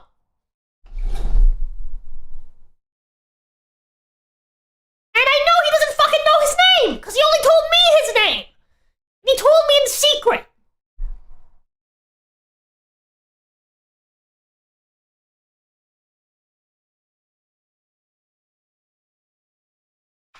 I'm mad. I'm so angry right now. I actually don't even want to play anymore. I'm so fucking upset. Because I can't get out of that.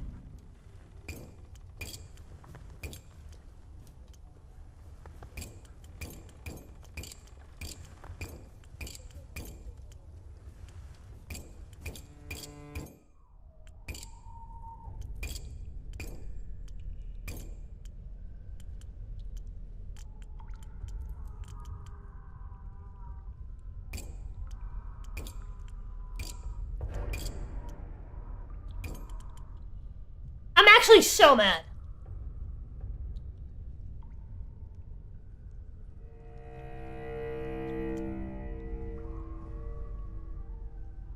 I'm actually so fucking mad.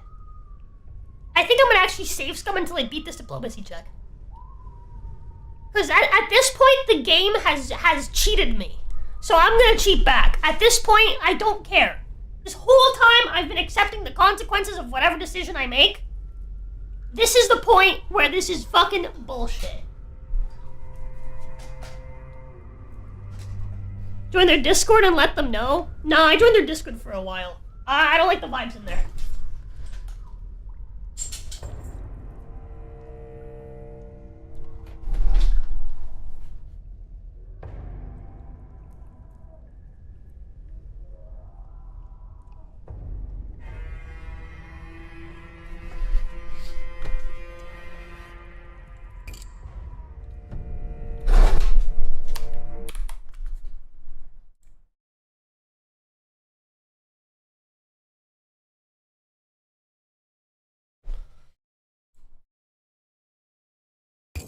He also knew why I forged the blade from Arwen. He shouldn't have known that, but I let it slide because I was okay with telling that truth. That was a harmless truth. You know? I was like, whatever. But he has, like, literally no reason to know any of this shit. He doesn't know why I made the blade from Arwen. He doesn't know Brennan's name. That is fucking bullshit.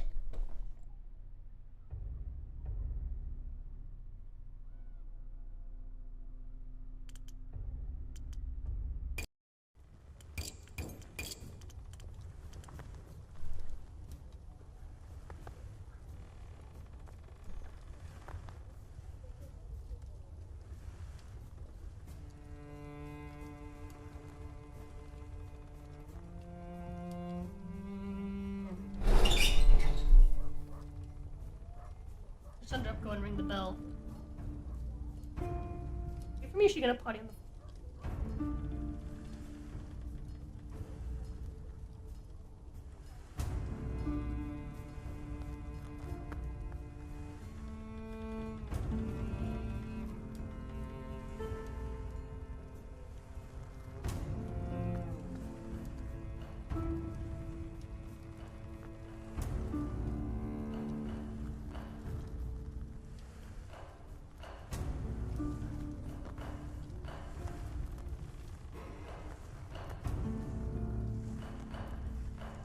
Okay, she's waiting. I'm gonna go grab the potty. I'll be right back. Actually, so mad.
I'm back.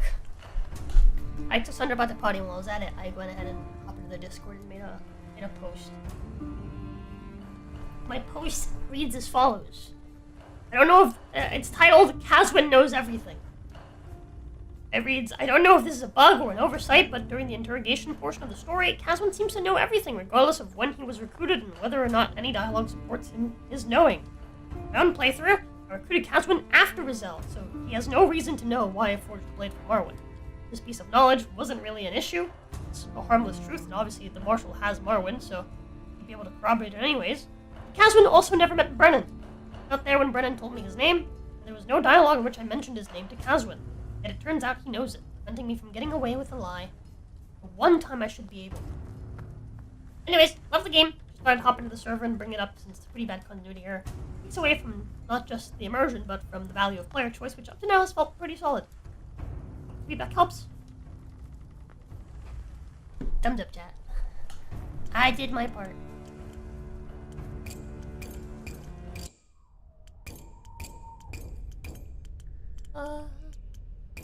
Ding. Try that. Dang it. Multi-4.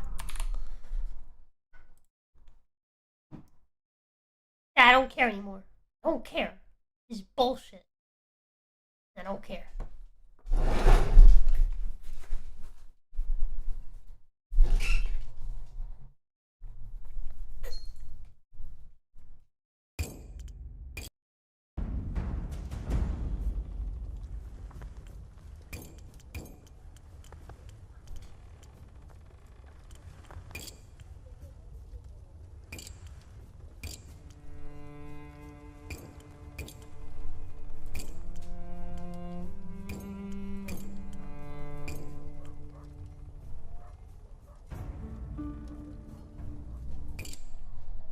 That the dog doesn't get kicked.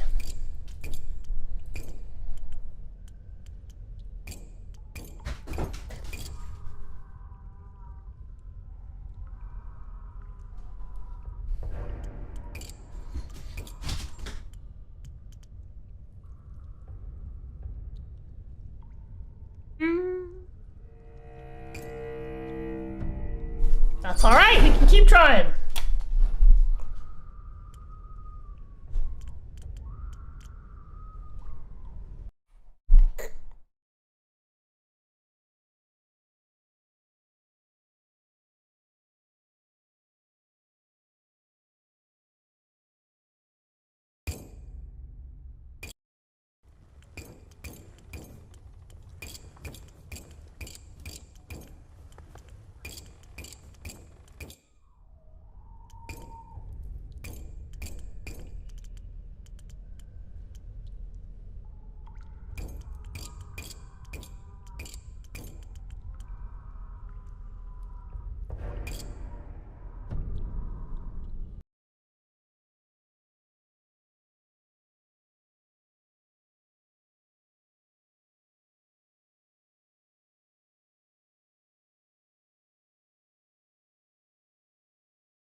I was saying goodbye and I'll see you guys later and we're gonna watch Blue Mountain State in an hour. That's what I was saying. Girl, I'm mad. I'm mad. But yeah, we're gonna watch Blue Mountain State. My dad called me, so I'm gonna call him back. Okay, I should be home any minute now. I'm just hang out with wife until 6, and then at 6 we'll watch some Blue Mountain State chat. So I'll see you guys in a bit. Toodles. Bye. Oh, also, I was saying that after Blue Mountain State later tonight, I might stream some more, just trying to get that lie through. Cause fucking bullshit. Yeah, I'll see you guys later. Bye.